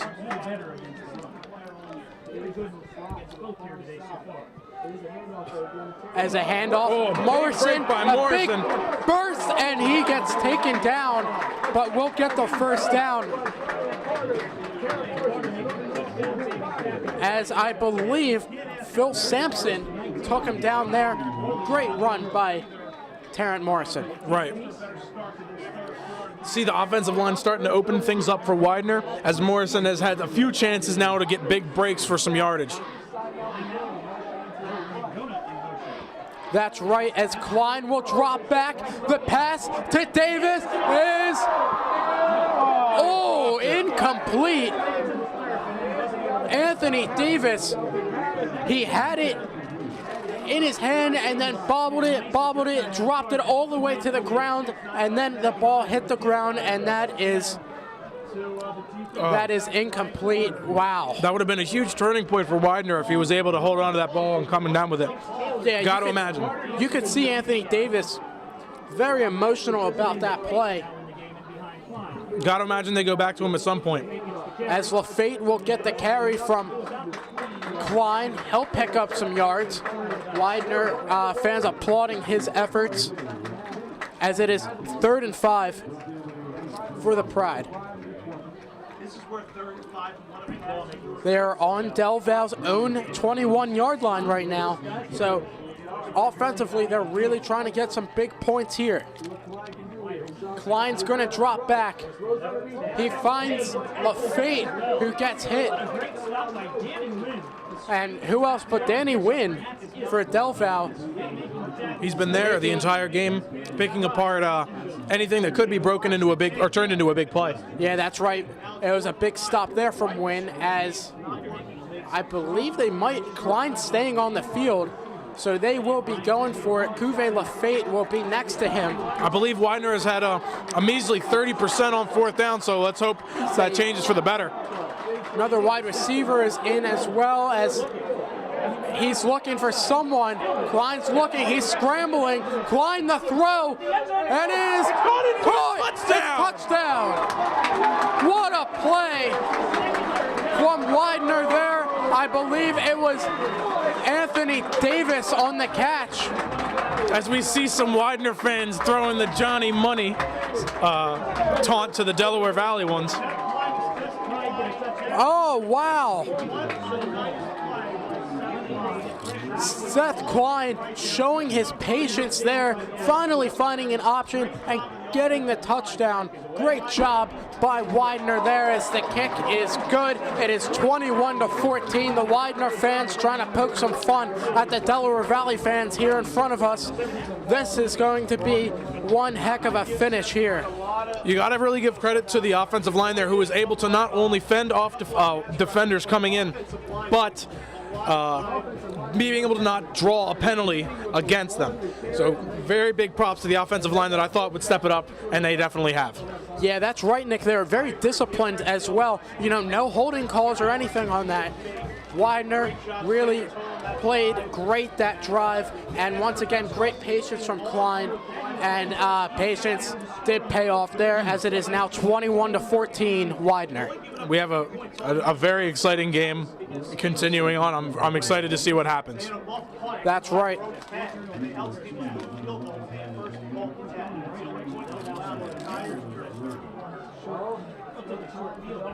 As we will see what kind of kick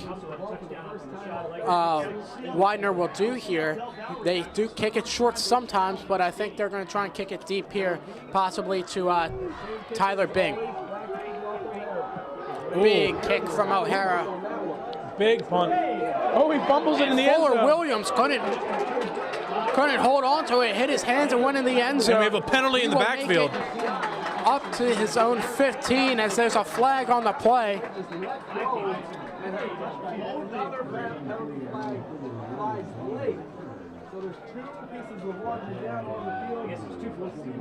As 2 flags are on the field now, as we wonder what happened on that play. As a ref's conference. And an illegal block in the back called on Del Val. So their already short return will be even shorter.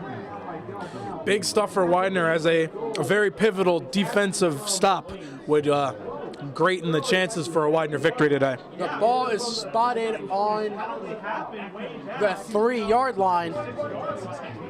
Just let that ball go in, so it's an automatic touchback. So now Widener expect a blitz. I think Brandon Harper needs to get around this offensive line and really hand it to either Wilmer or Smallwood. Wilmer will drop back, finds Bailey. Who takes a step back and walks out of bounds. Go out of bounds. That's a first down, I believe. About an 11, 12-yard play on that play. As interesting play call there by Wilmer. I think a lot of people thought because they were so far back, they'd give it to Smallwood and see what he could do. Unfortunately, for Widener, he did throw it to Bailey instead, as it's 1st and 10 on Del Val's own 14. Wilmer's going to drop back. He's going to scramble now. Fights off some pressure. The throw, incomplete. And thankfully no call, as we already see a very much more disciplined Widener Pride. Yeah, that's right. No call on that play. Goodwin and Ragona were both covering. I believe that was Bailey.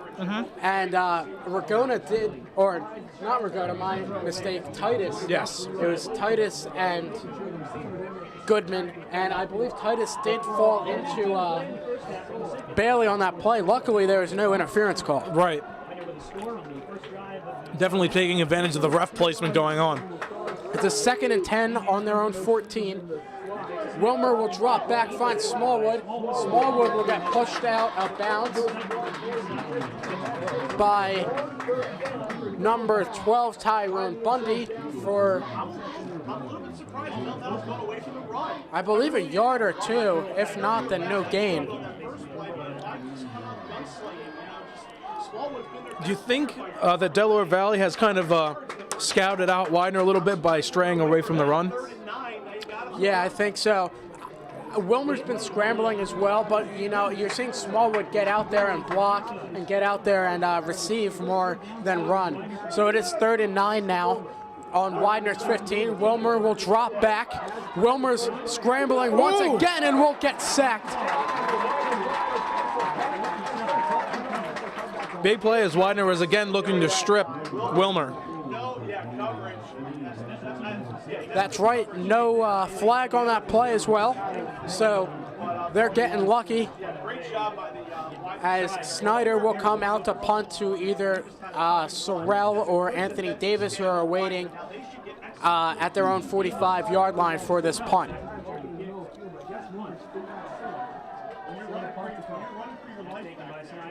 There's a punt. Oh, it's a short one.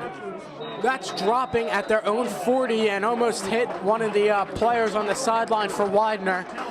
So Widener has great field possession already coming out of or going into this drive. Widener's really lucked out on this drive as they start within the Delaware Valley's 50. And they have a real opportunity to continue and maintain this lead that they've essentially been given or been able to take. That is right, Nick, as Widener's offense having a meeting right now, right before they set out onto the field. This could be a big breaking point for them. They could go up by more than one touchdown, which could be key right now. Absolutely. As the fans really getting rowdy here as Quine will look, and that was almost intercepted. Philip Ragona was targeted there. It was tipped and then almost caught. Luckily for Widener, that was not caught. Absolutely. Ragona's really got to get a handle on that. You can't allow tips to happen in the secondary, otherwise you're warranting an interception. That's right, as Quine will hand this one off to Morrison, who will go to about the 40. He'll gain a few yards there, as it is 3rd and 5 now for the Pride.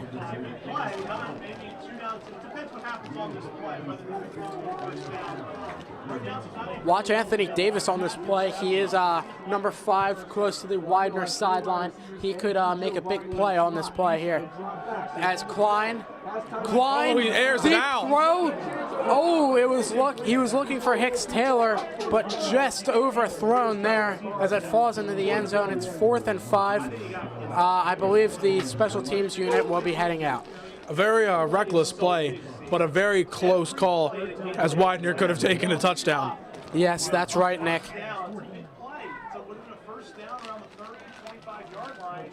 As I believe that is O'Hara, correct me if I'm wrong, out there to punt. Oh, and it's a fake punt. It's a fake punt. Oh, my God. Oh, wow. Oh, he's going. He's going, and it's a touchdown. Oh, wow. Max Cutler on the touchdown for Widener. Absolutely insane. Wow. Nobody saw it coming. On their own. Wow, I can't believe it. Some initially risky play calling leads to an even riskier play, which pays off in the end. An absolute blazer. Unbelievable. This was on Delaware's 39-yard line. A fake punt, a 39-yard run for Max Cutler as the extra point is good. It is 28-14. A fake punt run touchdown for Widener. Absolutely huge. Oh my God. What a gutsy call there. As the Widener faithful are saying they cannot hear the Delaware Valley fans anymore. They have gone silent after that play. What a crushing blow to the Delaware Valley Aggies. Absolutely. It was insane. I can't even say that I saw that coming because I was I was about to drink my water.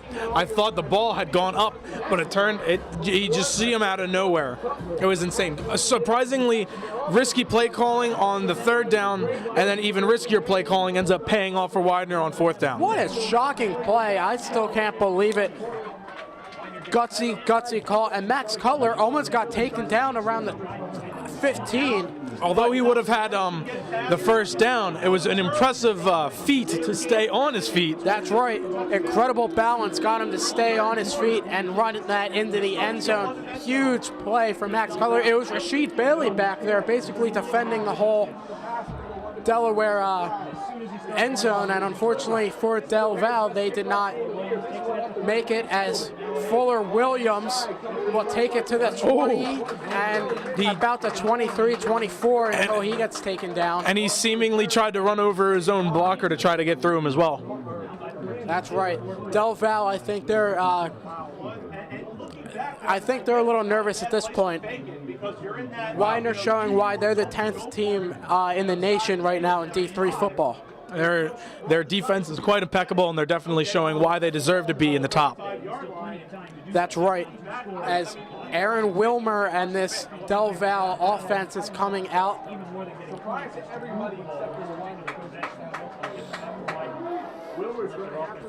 A lot of pressure Wilmer coming in. Waiting. He will give it to Smallwood, who makes a nice move and then gets hit. Oh, but there's a flag on the play. Oh, now there's a skirmish on the field. Stacy Somerville has to be separated by the Widener defense. Somerville got ran over after the play and tried to do something about it.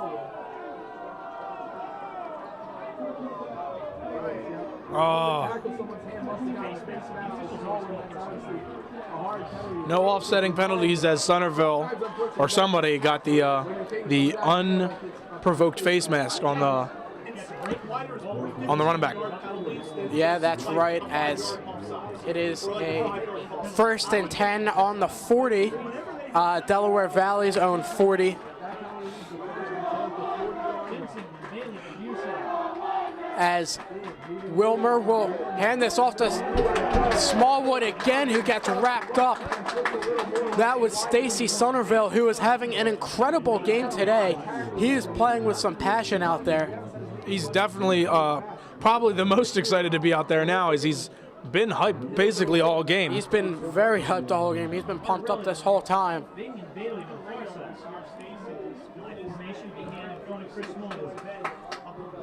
As the ball is given to Smallwood again, he'll make it to the outside. As he's bumped out of bounds just slightly. That was 2nd and 9. Right, he got hit right before the 50.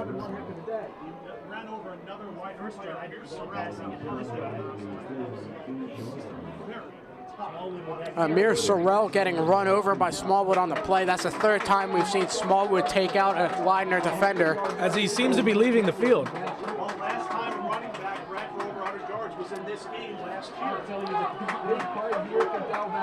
As the ball is on the 48, it's 3rd and 2. We'll see what Del Val wants to do here, and it's Wilmer taking it himself. Wilmer with a big break. He makes it to the 40, and around the 47, I believe, he'll get taken down. Oh, the 42? No, sorry, the 38. The 38. Oh. That's right, Nick, the 38, as it is 1st down. So 3 consecutive running plays for Delaware Valley right there. As Wilmer will fake it to Smallwood. He'll air it out deep, looking for Thomas, I believe. And it was well covered by Jamal Goodman, who smartly tries to keep him away from the ball. Yeah, Tariq Thomas was targeted there.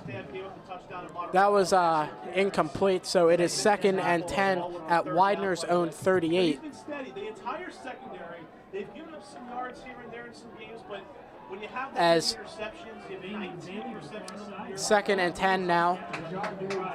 Wilmer looking looking to do something. We'll see if he'll give it to Smallwood once again, and he will fake it to Smallwood. He's getting chased by Somerville. The throw. Surprisingly, no flag in the back as Somerville was taken down and held by the offensive lineman. Yeah, Somerville shaken up on that play as well. The intended receiver was number 10, Bobby Martorella. He got hit out of bounds. This has been a very physical football game, Nick. And I believe Trevor Stover was the one who seemingly laid on top of Stacy Somerville. Yeah, this is a heated game at this point, as it's 28-14 if you're just joining us with 6:57 to go here in the third quarter. It is 3rd and 10 on Widener's own 38. Expect a big play here as the linemen are even scrambling about. As Wilmer scrambling again, and he gets hit. He gets dropped by number 12, Tyrone Bundy once again. That was a sack on the play. We are going to 4th down. Absolutely great stop. Great read of the draw. Impressive play by Widener's defense yet again. This was the second play in a row where Wilmer did scramble. And we noted earlier, when he scrambles, it usually does not lead to good things for Del Val. And easily shown by Widener's defense there. That's right, as Snyder will punt it now for Del Val as flags are thrown. The guy was lined up standing over the ball.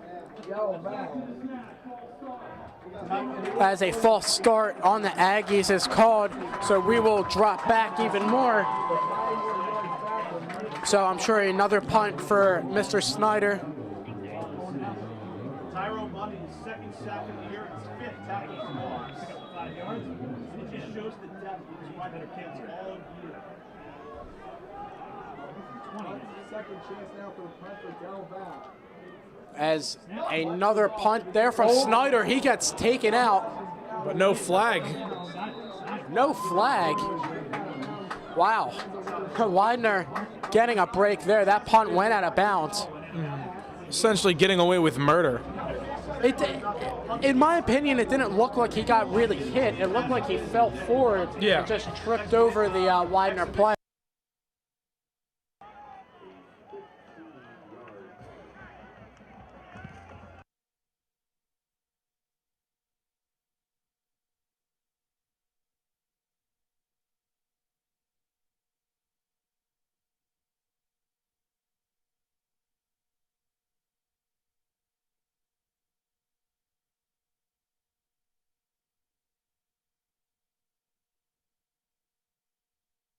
You see the ball, you see a handoff like that.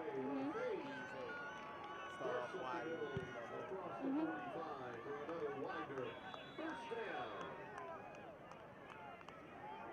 Oh, my back is getting a little stiff.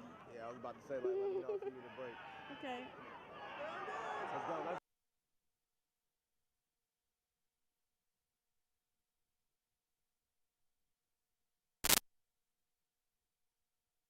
Nice fake from Seth Klein. Anthony Davis just simply outran his corner, got wide open. Klein found him over the top. Touchdown, Widener. I don't know if you remember what I said at the end of the first half, but when I said the floodgates would open, I meant it. And we're seeing it right here. That's right. It's beginning.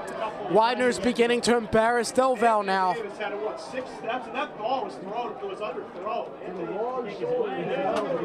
As the kick is good, it is 35-14. Widener. The Widener fans are getting pumped. They're still coaxing the Del Val ones, and definitely a reason to get hyped as Widener takes a pretty high lead. That's right. Wow. Widener's offense is starting to just be full-on momentum, like adrenaline pumping. They have been perfect now in this second quarter, or second half, shall I say. Absolutely fantastic, though. You really have to be impressed with how Widener has seemingly stepped up their play from the first half, as it was a really slow start for this team. Yes, that's right, Nick. Now, what do you think Del Val's going to have to do to get back into this and make this a thrilling game towards the end? I think their biggest problem is focusing too much on what Aaron Wilmer is doing. He seems to try to take the ball himself and not exactly spread the run game out. As they definitely have Chris Smallwood to their arsenal, but having Wilmer do too much is what's crippling them on offense. Yes, that's right. As Fuller Williams will return this one for the Aggies, and he changes sides. He's to his own 30 and will, right before his own 35, go out of bounds. So Widener's special teams really got after him on that, so great play there, as it is 1st and 10 on Delaware Valley's own 35. This guy right there, one hand off, one touchdown. Who would you attribute most to Widener's success thus far on either side of the ball, really? Or at least in this at the start of this half? The start of the half, I mean, Widener's offense has been doing good, but Stacy Somerville has just been a monster on defense. I feel he's had a big presence this half, and I think he could be a key, as Wilmer will drop back, and that is, almost the 3rd interception of Sean Titus's day. Very, very close. Titus is hawk-eyeing Wilmer right now. Very smart move, as Wilmer is seemingly making more and more mistakes with every drive he's on. Wilmer, that was another poor throw. It wasn't near Bailey at all, as Widener almost had a field day with that one. Wow. You got to foresee an interception coming soon if they keep the pressure up. As Wilmer will give this to Smallwood now, who is taken down at the 35. It looked like a gain of 2 yards.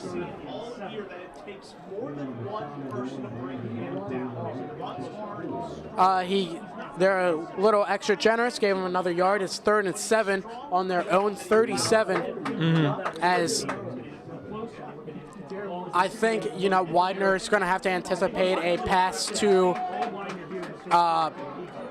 Rasheed Bailey on this play. Right. Smallwood, Chris Smallwood goes out to wide receiver position. It goes to Mike Jensen instead, and that is a 1st down for Delaware Valley. Jensen's becoming a factor as well now in this passing. We said they have a lot of weapons, and when they're not throwing to Bailey, Jensen's been that guy. I think what they're starting to realize is that they're able to spread the ball out more to different receivers instead of focusing on their top 2 guys. Yes, that's right, as a player was in motion, but they give it to Smallwood, who gets stuffed. He's losing a yard or 2 on that play for sure. Also, you really got to appreciate how quickly Widener's defense gets to Smallwood whenever he gets the ball. It seems as soon as he touches it, at least 2 or 3 guys are on him immediately. Yes, that's right, Nick, as it is second down now for Del Val. 2nd and 10. I don't believe he lost any yards.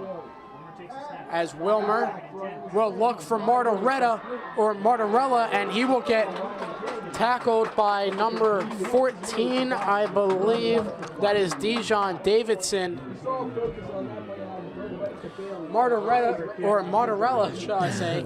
Keep getting mixed up with his name, but him and, Jenkins And as Martorella goes out, as well as Rasheed Bailey, I believe Danny Lopez, another senior for Del Val, is coming in. That's right, 3rd and 1. We'll see what they do here. Would not be shocked if they pulled out a QB sneak. They're definitely doing a run here. I know that for sure. Tyler Bing goes in motion. They'll give it to Smallwood, who gets stuffed before the line. Big collision there. Takes an ugly hit from behind. Surprised he isn't hurt because he got a really hard hit. Yeah, that's right. As number 8, Shakori Phillip, had a big hand in that play. As it's 4th and 1, Del Val is going to go for it. And Widener's getting pumped up to keep up the energy for this team. Actually, it is 4th and 2, so 2 yards to go here. Widener's fans are pumped here. This could be a big momentum boost if they stop him. And it's Wilmer who'll take it himself. And Wilmer will slide down for the first down. Wilmer, just a wraparound there. Slight breakdown in coverage as Wilmer easily gets through that line. That's right. It's a 1st and 10 now for the Del Val Aggies. The ball is on their own 43.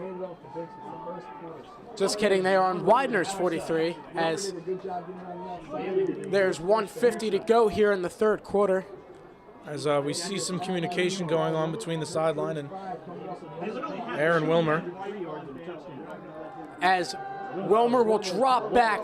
That's a long throw for Bailey, and it is called for the touchdown. Rashid Bailey showing why he's a dominant receiver in this league. A perfect throw from Wilmer. Wow. And Trayvon Barnes got very close to breaking up the pass, but Rashid Bailey shows why he's just that dangerous.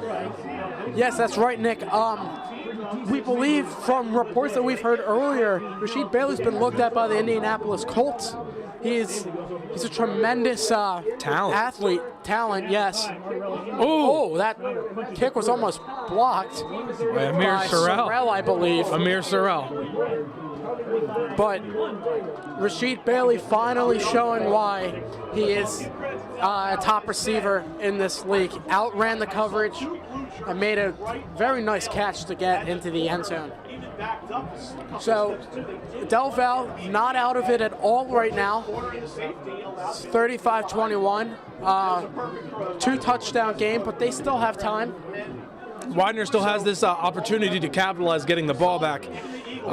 Could easily see maybe going back to the run game, maybe trying to run out the clock a little bit more, maybe slow down the game a bit, because you have a very fast-paced offense in Delaware Valley, and that might be Widener's smartest thing to do is slow him down, keep the adrenaline down, and just slow him down in general. I feel like another score here for Widener. This thing could be over, but it's 1:34 here in the 3rd quarter. If you're just joining us here, Widener up 35-21 after an amazing fake punt touchdown. And then Rashid Bailey just answered with a touchdown of his own. So we will see what Widener has in store for us as Snyder is about to kick it away here for Del Val. And Anthony Davis is deep in his own red zone. And it's an onside kick. And it was recovered by Widener. There's a big hit on the play. Just before the 50-yard line, too, so some great great fieldage coming for Widener. Yeah, Widener recovered that. Great job. They're going to be on Del Val's own 45 now. Wow. You're not going to get too many chances. And a penalty now on Del Val. There's an offsides call, so they will have to back up 5 more yards. Widener will now start at Del Val's own 40. And the ref kind of dropped the fumble the ball while removing it from the 45-yard line. It's a lot of pressure for them as well on this big game. Calling a huge one. As Klein will hand this off to Morrison. Like I said, they're going back to the run game. They're trying to keep it honest. Gain of 2. It is 2nd and 8 now. They are on their own, or they are on Delaware Valley's own 38-yard line. Klein looking to make a big play here. We'll see. Klein will fake it, finds Davis. There's a screen now. Ooh, and Anthony Davis will get hit. Ugly tackle. Yeah, that was I believe Frank Law might have gotten on that one. Now we see Ragona and Davis on the left side on Widener's sideline. Klein calling an audible. As it's 3rd and 2, Klein will hand it to Morrison, who gets hit. Kuvla fade again. Wow. Oh, yes, it was Mr. LaFate. Once again, I apologize to him for getting him mixed up all the time, but It's hard to differentiate 2s and 0s from up here. yes. Gotta As imagine that Widener's going to let the time slow down here, and a 4th and 3, they might want to go for this. Do you think they go for it or go for the field goal? I think they're going to go for it. It's 4th and 3. They're up by 2 touchdowns, so it's not like it's a big deal if they lose it.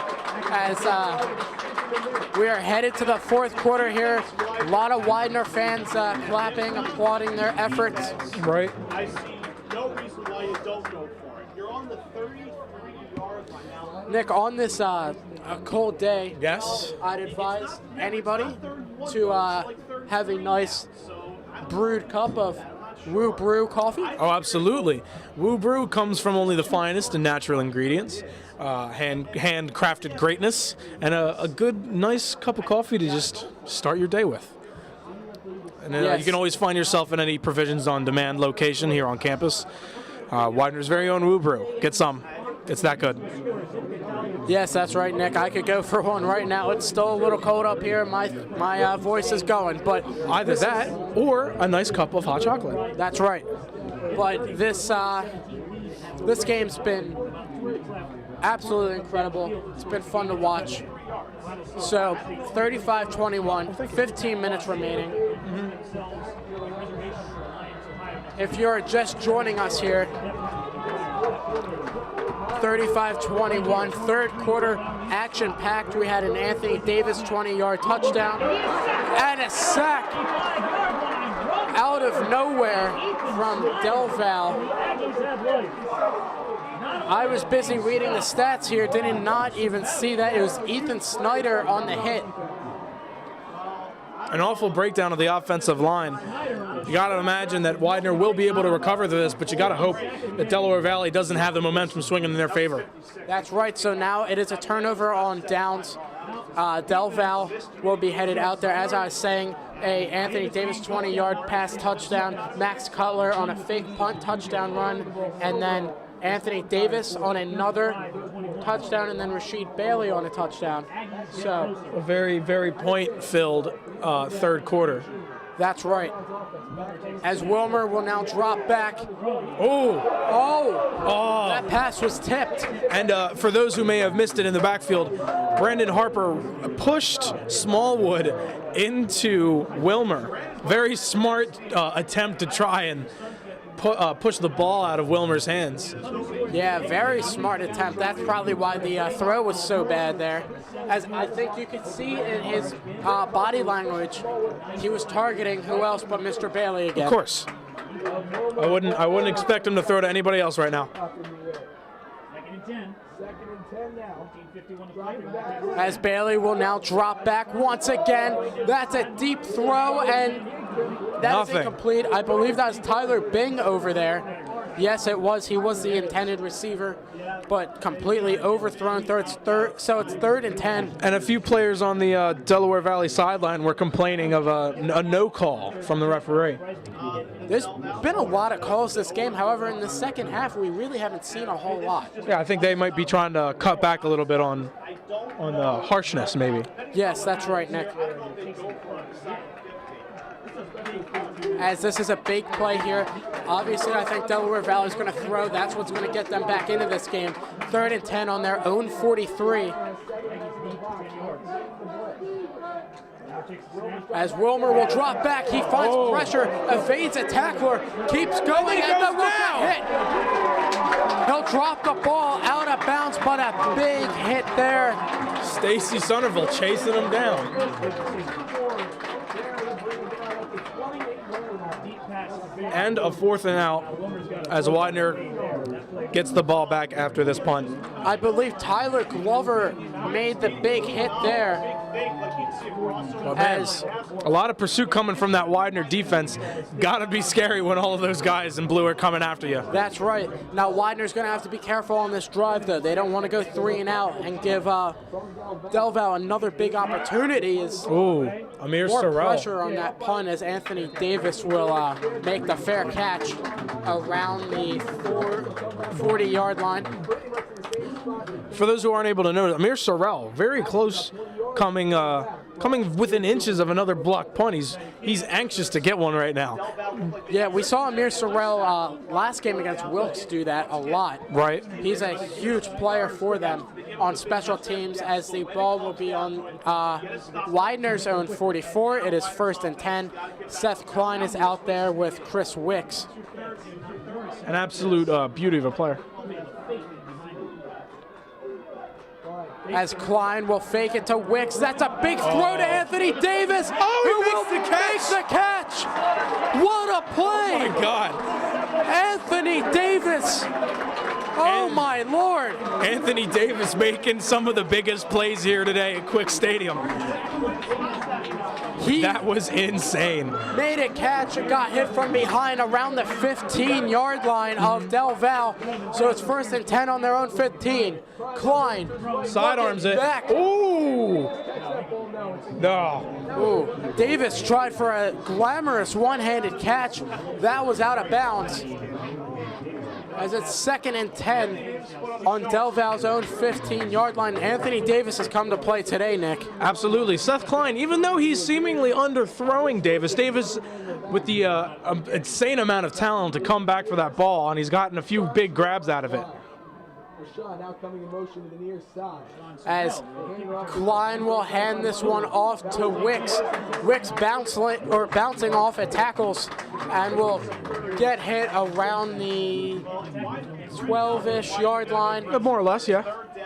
Which receiver has had the biggest performance so far? Oh. Rashid Bailey or Anthony Davis? I think it's been Anthony Davis. He's made the bigger plays. Bailey's been, I think, targeted a lot more than Davis, but Davis has made the bigger plays. Yeah, Davis has always been able to find a hole in the defense. He's been the difference maker as there's flags on the field now. There could have been a false start on Del Val. No contact, it's a false start, and that'll make it a tough third down. I believe that's Chris Howard who receives the penalty on that one. Oh, it's Widener getting called for the false start now. Rough penalty. Yep, unfortunately. So we will bring it to 3rd and 12 now on the on Del Val's own 12.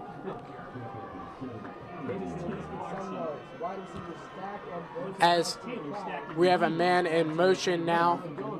That is Ragona as Klein looks. Oh, and the pass was just deflected. Had to really reach out there to see what was going on, as it is 4th and 12 ball. And they're going to go for it. They're going to go for the field goal. Yeah, I was going to say, smart play going for the field goal at this point. You know, you want to keep the lead, but you don't want to risk anything. You don't want to no. It's, you know, going for it on a play like that is just senseless in my opinion. As O'Hara will be attempting the field goal here. 34-yarder. It is up, and it is good. O'Hara will tack on some more points for Widener as it is 38-21 now Pride. Absolutely pivotal field goal by O'Hara, who although has only had a 50% field goal percentage so far, definitely coming up clutch for this Widener Pride. It's always a guessing game if he's going to make one or not. Fortunately for Widener, he makes it there, 38-21. Del Val finds himself down 2 touchdowns and a field goal now. They're going to have to really act fast if they want to make this an exciting finish. Absolutely. Without a doubt.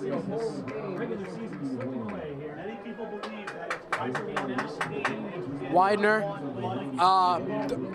is looking at a 10-0 record, except 12 minutes and 34 seconds. Stands in the way. are standing in their way. O'Hara's been pelting some good balls today as he's hoping to kick another one deep. That's right, as there is a big kick as Fuller Williams will return this one. He's looking for a big hole. We'll see if he'll get one. He's dancing around and then we'll get hit around the 20-yard line. Jacob Behorner, big hit coming up on I believe that was Bing, correct? Yeah, he came up from behind. You could feel the power of that hit from up here, Nick. Oh. Even though he missed the initial rush coming for Bing, he comes and circles around and throws a big tackle his way. As now 12:27 remaining here, 1st and 10 on Delaware Valley's own 21-yard line. We'll see what Aaron Wilmer has in store for this Widener defense. He's going to drop back. Oh. There's a big throw for Bing. That is nowhere near anybody, as Aaron Wilmer is slowly killing his own team here. He's definitely overthrowing. He's been overthrowing his receivers all day, but that has been one of the worst overthrows I think I've seen from him today. I think that was the worst one I've seen this game, Nick. Really a shame for him because he is such a talented quarterback. But he really hasn't shown the Widener faithful that he is one today. Yeah, absolutely. I've got to attribute that to the defensive pressure. Wilmer will drop back now. A short throw to Chris Smallwood. That might have been tipped. Smallwood's going to get a first down and some more. I believe a 13-yard play. He will make it to the... I believe the 38? 38, yeah, the ball gets spotted at the 38. That looked like it was deflected, hence Smallwood overrunning that a little bit.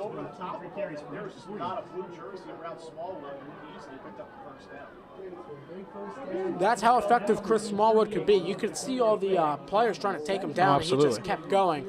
So I think if they want to get back in this game, Chris Smallwood's definitely going to have to be a key. He's absolutely really good at being that elusive power back. That's right. Wilmer will step back now. He'll air it out deep. Oh, that ball is caught by Jensen, Mike Jensen. There's a big hit there from Titus. From Titus, I believe. From Titus. But a big play there all the way to about the 42. This is the one thing I think I was afraid of most, other than Smallwood coming in, was Delaware Valley being able to pick apart Widener's midfield coverage. That's right. Actually, the ball's at the 38 as it's 1st and 10, but Mike Jensen's really been playing well today for Delaware Valley as Wilmer will drop back. He looks for Martorella. He will go out of bounds.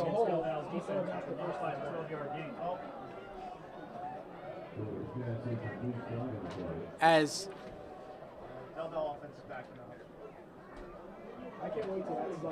a holding call on Del Val. On top of the incompletion, pushes them back.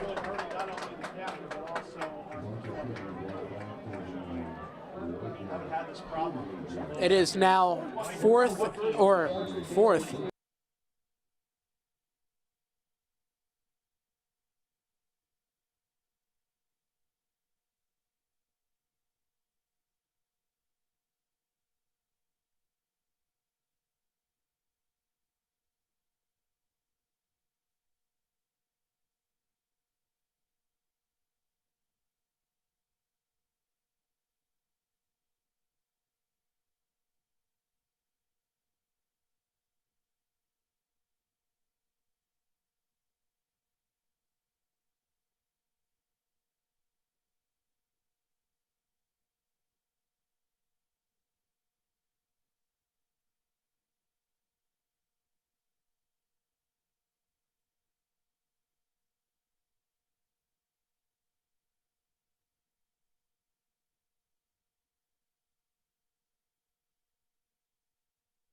and he's very close to getting sacked. And they've had a few near chances, but Widener's really aching to put Wilmer on the ground. That's right. It is 3rd and 4 now. The ball is on the 32-yard line for, ball's on Widener's own 32-yard line for Del Val. We will see what happens here as Wilmer will get this to Bailey for the first down. Where Widener was able to control the passing game in the first half, seemingly. They've been breaking down coverage a lot more. They're optioning the blitz, and Delaware Valley is intelligently countering with short passes across the middle. Bailey got tackled at the 20-yard line, so it is a 1st and 10 now for the Aggies as Wilmer will step back. The throw to Bailey is intercepted. Amir Sorrell with a big play. Intercepted. Amir Sorrell leapt up and caught it. Great play by Sorrell. He really had to use his long arms there. He jumped up, made the catch. Bailey was waiting for him to miss it, and so he could catch it. But no, Sorrell will make the catch, and smartly coming across and making that coverage, being able to pinpoint exactly where that ball was coming. Amir Sorrell with a very impressive interception right when Widener needs it the most. Less than 10 minutes left within this game. That is the 5th interception of the day, I believe, for Wilmer. Yeah, it is. As Wicks will get hit after gaining a few yards. Nick, I think that might have put a fork in it right there. It might be the last nail in the coffin. If Widener is successfully able to control the clock for the rest of this game, they have a win on their hands, but they got to make sure they avoid bad penalties, turnovers, and maybe hold on to the ball too long. That's right, as Klein will find his man. Hayden Warren, as it is. It was only a gain of a few yards there. But it is now, I believe, 2nd and 4. Or it might be. 3rd and 4, shall I say, is Klein. No. He will find his man. That's Wicks. Oh, Wicks with the burst of 50, speed. the 40, the 30, the 20, and will get taken down at the 16, I'd say. Wicks has been a very short gain type of running back so far when he's being utilized, but a huge play by Wicks has set up another good set of downs for Widener to have in the into the Wilkes, or not the Wilkes, sorry, the Delaware Valley red zone. Widener has their hands full with talented running backs, and they showed it right there. So whistle was blown. The chains were not set. There was way too much excitement, and they did not get. And nobody happy with the fact that the people moving the chains are too slow. That's right. Widener fans shouting, "We are the champions now," as that may be true. Now it's the time for you to take some time off. There's no time to do that. See, this is where Widener needs to be smart with the ball, running down the clock as much as possible. That's right. As Morrison will get taken down, maybe a gain of a yard or two. I think, like I said earlier, if Widener is able to successfully control the clock, they definitely have the upper hand in this game, especially if they get the score here. That's right. Robert Getz is now in a wide receiver formation as Klein looks for Davis. Touchdown, Widener. I think that was Montrell Hicks-Taylor who caught that ball. I might be wrong, but I'm not sure. So I believe you are right. Montrell Hicks-Taylor did make the catch. Him and Davis, 3 and 5, look alike up top here. Thank you for that correction. As listening to the Widener fans, I believe it is all over, but there's a blocked field goal. Del Val can't get a hand on it. It'll bounce around. And now, here comes Del Val. That's number 24. Ryan Gordon. They're flipping it now. They're Another desperate. fumble. Oh, boy. Desperate for some points there. That was a fun exchange to watch. Really desperate for those 2 points there, Delaware Valley was. That's right. 44-21 now. As I was saying earlier, listening to the fans, I do believe this one may be all over here at Leslie Quick Stadium. You can see a lot of the Del Val faithful leaving the bleachers. And I believe this is about time where the fans should start chanting.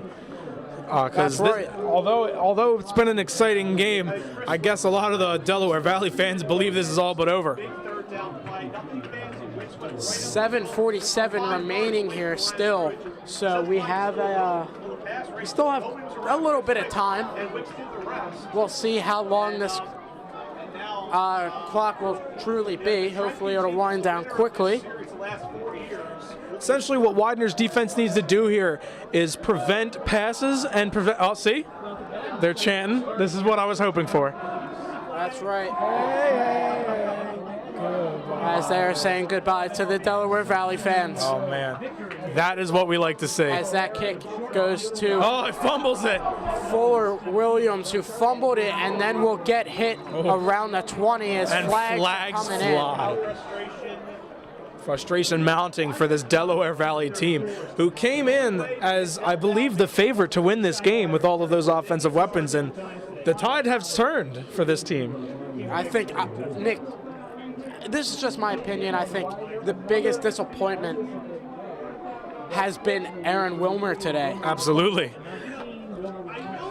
A man who normally puts up, I believe, darn near 200, he puts up near 300 yards a game, and he's been absolutely miserable today.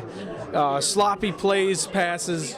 It's not been fun for this Delaware Valley offense.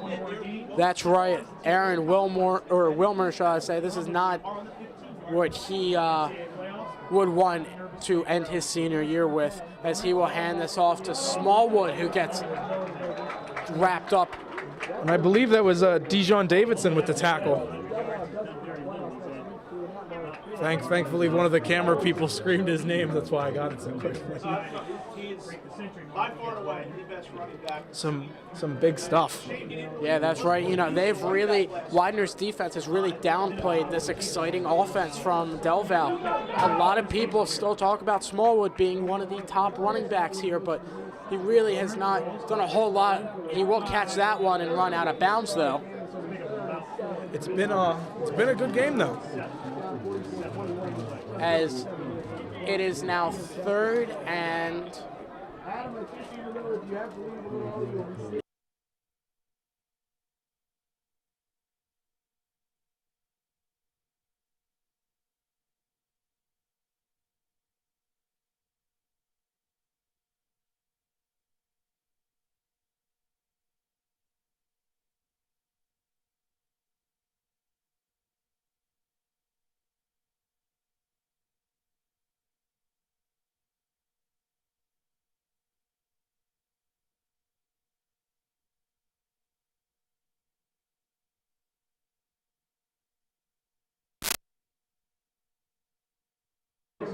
Or no, that was Mike Jensen. My apologies. Stacy Somerville got taken out by one of his own men out there. I think there was Kevin Burns who ended up taking him out by accident. Yeah, two of the top defensive players for Widener's defense colliding with each other on pursuit of hitting Wilmer. I think that would have been a sack if that didn't happen. Absolutely. And that may have added, Kevin Burns, I think, leads the team in tackles for a loss with 17 and a half. So that would have been another one to add to the total. Wilmer will drop back. He's looking for someone, and that's a deep throw. Oh, it is incomplete. That would have been an insanely good catch. That's right. That was Mike Jensen again almost making a spectacular catch. Catches 99 yards. And like you said, His it offense looks hitting like yards here. I don't want to give the game just 2-minute 6 minutes left. turnovers. But it looks like Del Val. Remember, even though Widener was ranked high, Wilmer wants to keep, Del Val's momentum. Not really momentum, I guess pride at this point. But Widener, I think Widener's going to be heading in as a big favorite next season just based on this game. I wouldn't be surprised as long as they maintain the depth that they seem to have this year. And we have a stoppage. That's right. Whistles were blown as the refs having a catch with the football. Ooh. Delay of game on the Del Val offense. Things are beginning to crumble for them. That's what I was going to say. They go on point system, and if you lose, but it's not like technically a blowout, they could say it's like technically a good loss. Second and 15. We all know As Wilmer will hike this, he will find a lot of pressure at deep throw and almost intercepted. He was looking for Tyler Bing.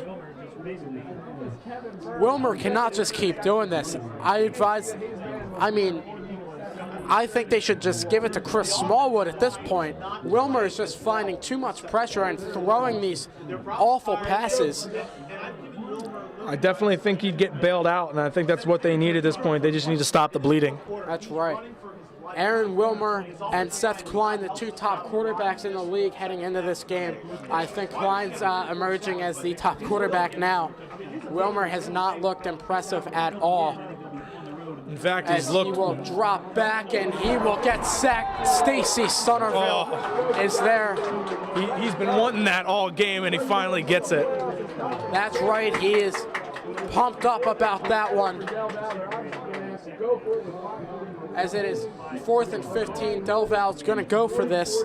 It's their only hope at this point. Well, that's my wish for Stacy Somerville picks up, adding up the sack totals for Stacy this year. Give him 5.5 on the year. As it is 4th and 20, the ball is at Widener's 42. This doesn't look promising. Wilmer's probably going to have to air this out. He'll find a lot of pressure, though. But Wilmer will scramble. There's the big throw, and that is caught. Oh, what a catch, I believe, by Martorella. Bobby Martorella.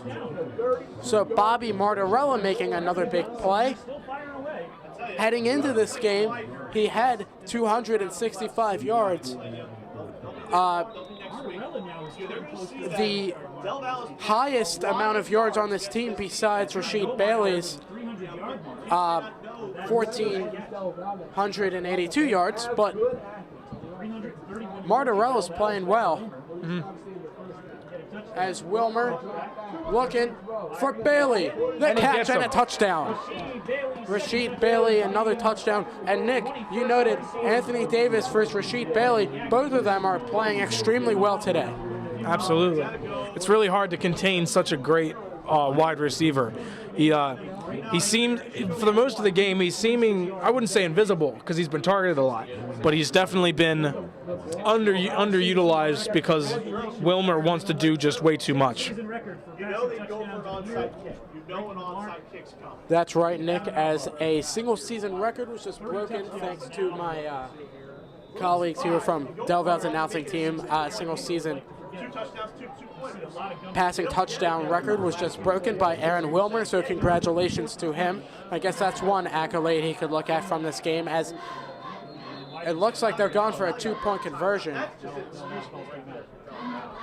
You got to know what you're going to do to score a touchdown. You have to. And it's going to be a timeout called by Del Val. They want to get things, they want to talk things over, I suppose, as they did just waste a timeout right there. Not the smartest of decisions, as the Widener Pep Band has been playing musical tunes all throughout the day, as they are playing some faithful tunes right now. So Absolutely. a little shout out to the Widener Pep Band, and it's nice to see that they have formed this year. This is their first year. Yep. And it's nice to have some music for the fans. Of course. It always there's a reason they call it a pep band, and it's to keep the fans going. That's right. They're giving us some pep. As they're actually going to go for a extra point here. Wilmer, I guess, did not want to go with a 2-point conversion. And it is up and good. It is 44-28 now. As Nick, you think Widener's going to get another touchdown here? I wouldn't honestly be surprised. I mean, they probably will try to just ramp up the score one more time to sort of just leave, like I said earlier, put a last nail in the coffin. Maybe there, but maybe this nail might be the overkill. Yes, that's right. Maybe they might just put up more than 50 points this game, because they've done that a few times this year. There is always that question of if we see Alex Krivda in this game, the backup for Widener, but I believe it's a 2-point or a 2 possession game, basically. So I wouldn't be surprised, because we did see him come in against Wilkes. we did, but I feel like maybe because of the championship, they'll keep Klein out there, but Alex Krivda will always pose a question if he will be coming in or not. Of course. Because you want to imagine, you want to try to rest Klein, but you want to make sure that you still maintain the lead as we see an onside kick coming. That's right, an onside kick. It's not surprising Widener. This is a lucky bounce there, but Widener will catch that one. It was just out of the hands of Bailey.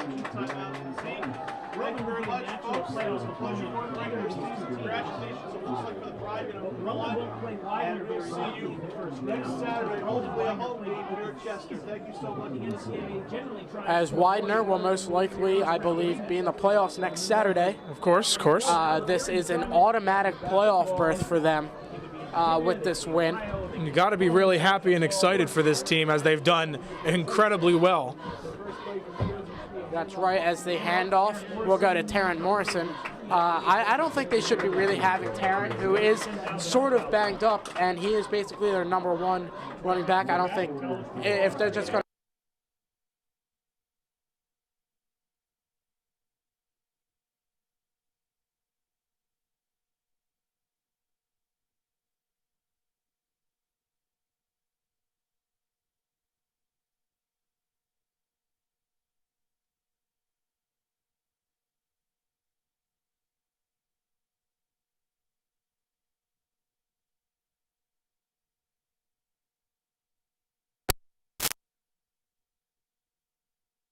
that's right, Nick. Remind you, go ahead and log on to the Del Val website.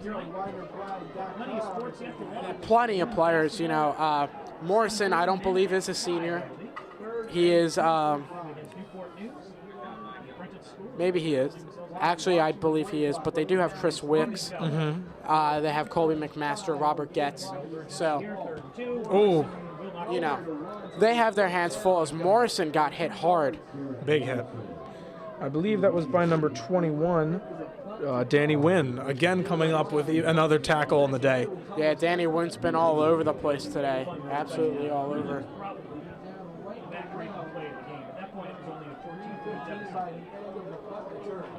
As it is 4th and 2, Rasheed Bailey out there for the punt return. This game might... Del Val still has a tiny bit of a chance. Yeah. If they can get a touchdown quick here, this can be concerning. As a flag, or a timeout maybe. I don't think they'd be throwing a flag out for a timeout. A flag was thrown by the end zone. Oh, I didn't see that.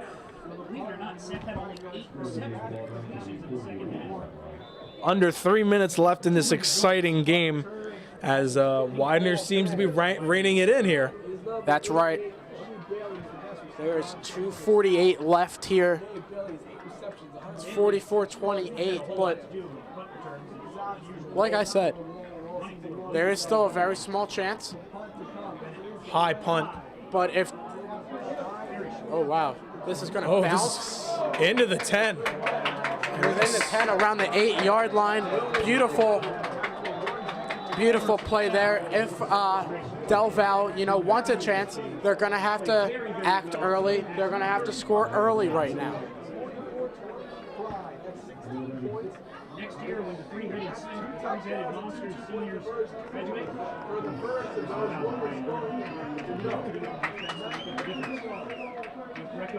as we will see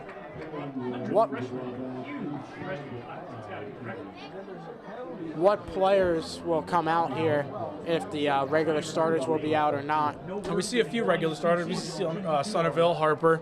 I think all of them are actually staying in. It's probably for the best because you want to make sure that they keep the explosiveness of Delaware Valley on hold.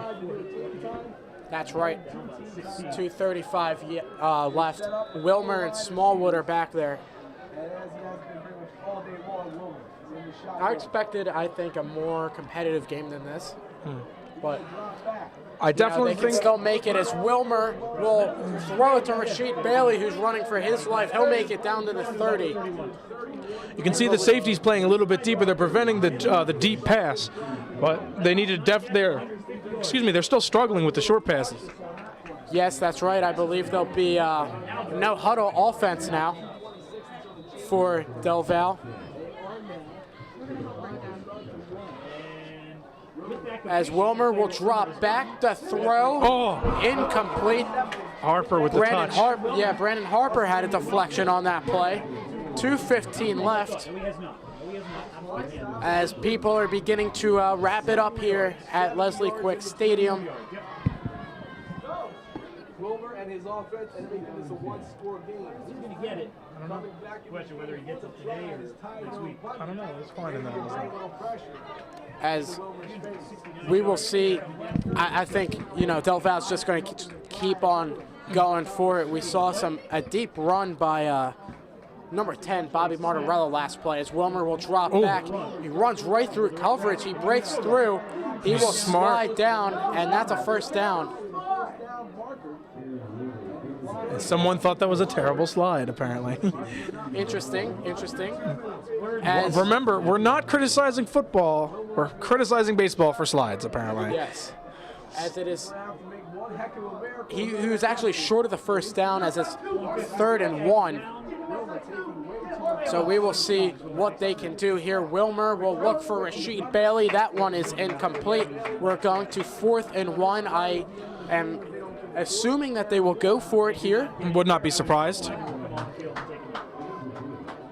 With 1:41 left, Widener is just staring in the face of a championship and an automatic playoff berth right now. And Del Val is completely in the other opposite direction. That's right. Surprisingly, almost, I would say, blowout game by Widener. As Wilmer's going to run it. Very surprising, but this is a big one. 40 to the 30. He will slide down at the 25, maybe? 25, yes. As a first down now for the Aggies, as the ball is being spotted, I believe, now on the 27-yard line.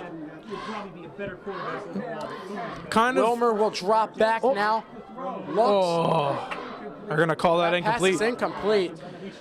I said this at the beginning of the game as well. I thought that the defense would definitely overtake Del Valley's offense, and it seems that they have at this point. Yeah, that's right, Nick. As Tyler Bing is heading out there after a break off the sideline. Okay. As 1:24 now left, 2nd and 10 for the Aggies. They are on Widener's 27-yard line. As Bing is in motion, Wilmer will drop back. Wilmer evades a tackler. Wilmer's going to run. He's going to try and run out of bounds, as he will.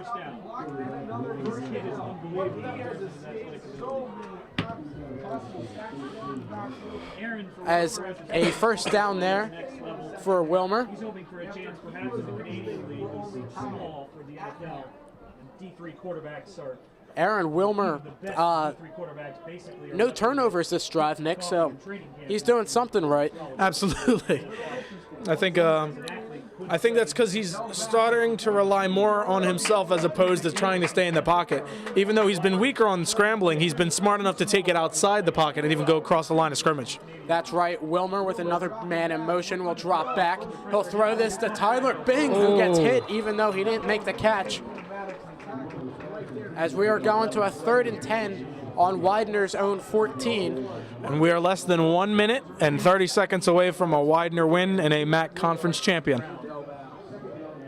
That's right. This is something Widener's been waiting for all season, and I am so honored to be calling this extraordinary moment in Widener history. So, somewhat of a long huddle for this play. As Wilmer will drop back, finds a lot of pressure. He gets it up there. And it's intercepted.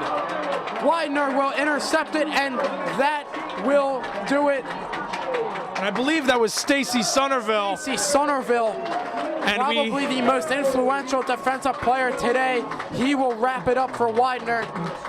And Aaron Wilmer with a little bit of Tom Brady in him as he kind of sat on the field in sadness. That's right, the Widener players are going crazy. Now there is 1:01 left here in a 44-28 game. Hugs, cheers going all around. And I believe they only need to knee it twice just to end this game. That's right, and if they don't do that, I'm probably going to be frustrated with them, but I'm sure they will kneel it down as a man down on the sidelines. As emotions were reeling throughout this game. For Del Val. Ooh. Ooh. Rashid Bailey will probably, yeah, that looks to be Rashid Bailey. Folks, if you can't tell what I'm talking about, is right across at the 10-yard line right now, putting somewhat of a damper right now on the celebration for Widener. But he is right on the outside of the 10-yard line, as they will get him up, as he will walk it off, as few cheers for Rashid.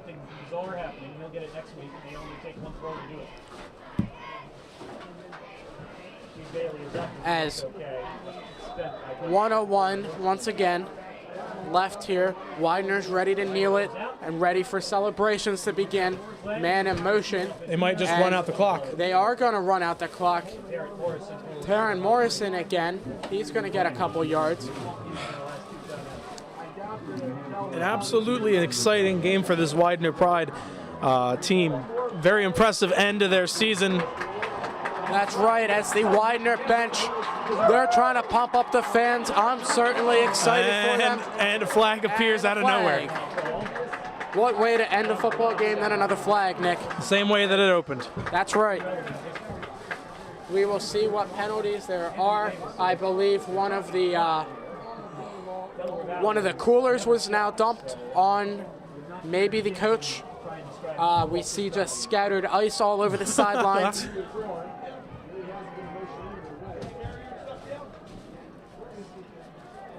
As the refs seem to be picking up the pieces at this point. And it's going to go against Delaware Valley. That's right.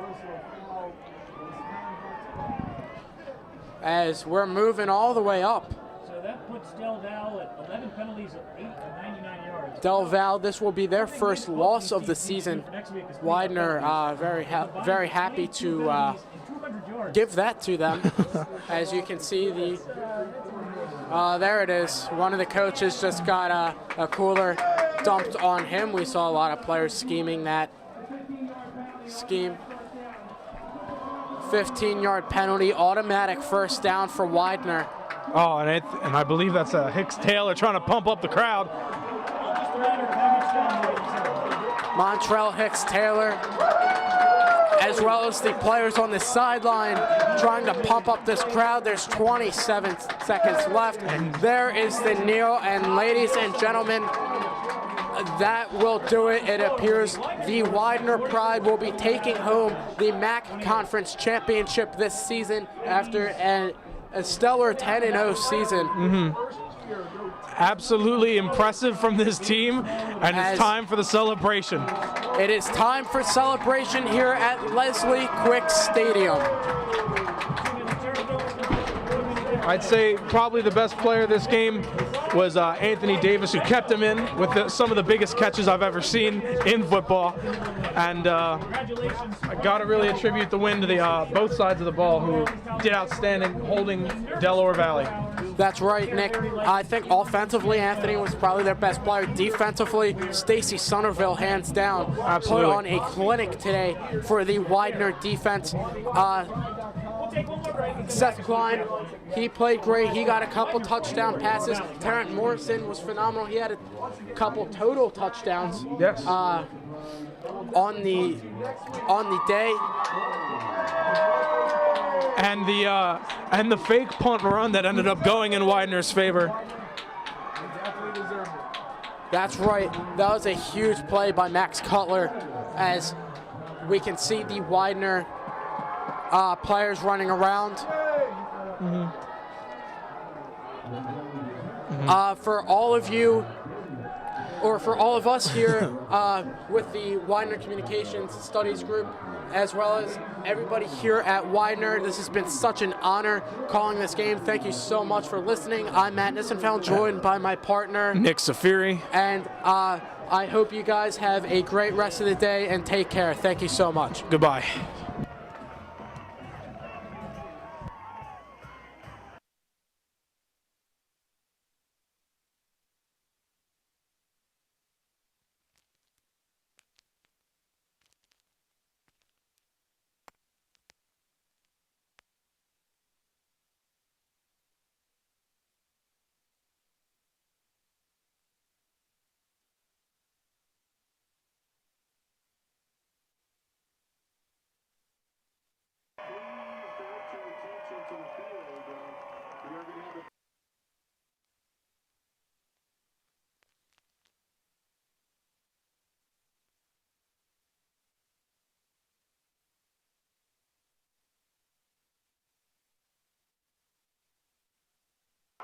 Let's go, baby.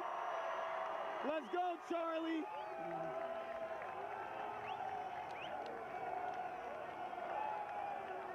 Get my shot. Do we got 3 right now? All right, excellent.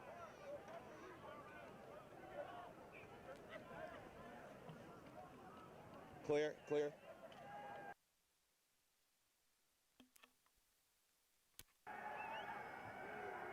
Yeah, we're out of here. That's it. All right, that's a wrap. I'm closing on that one.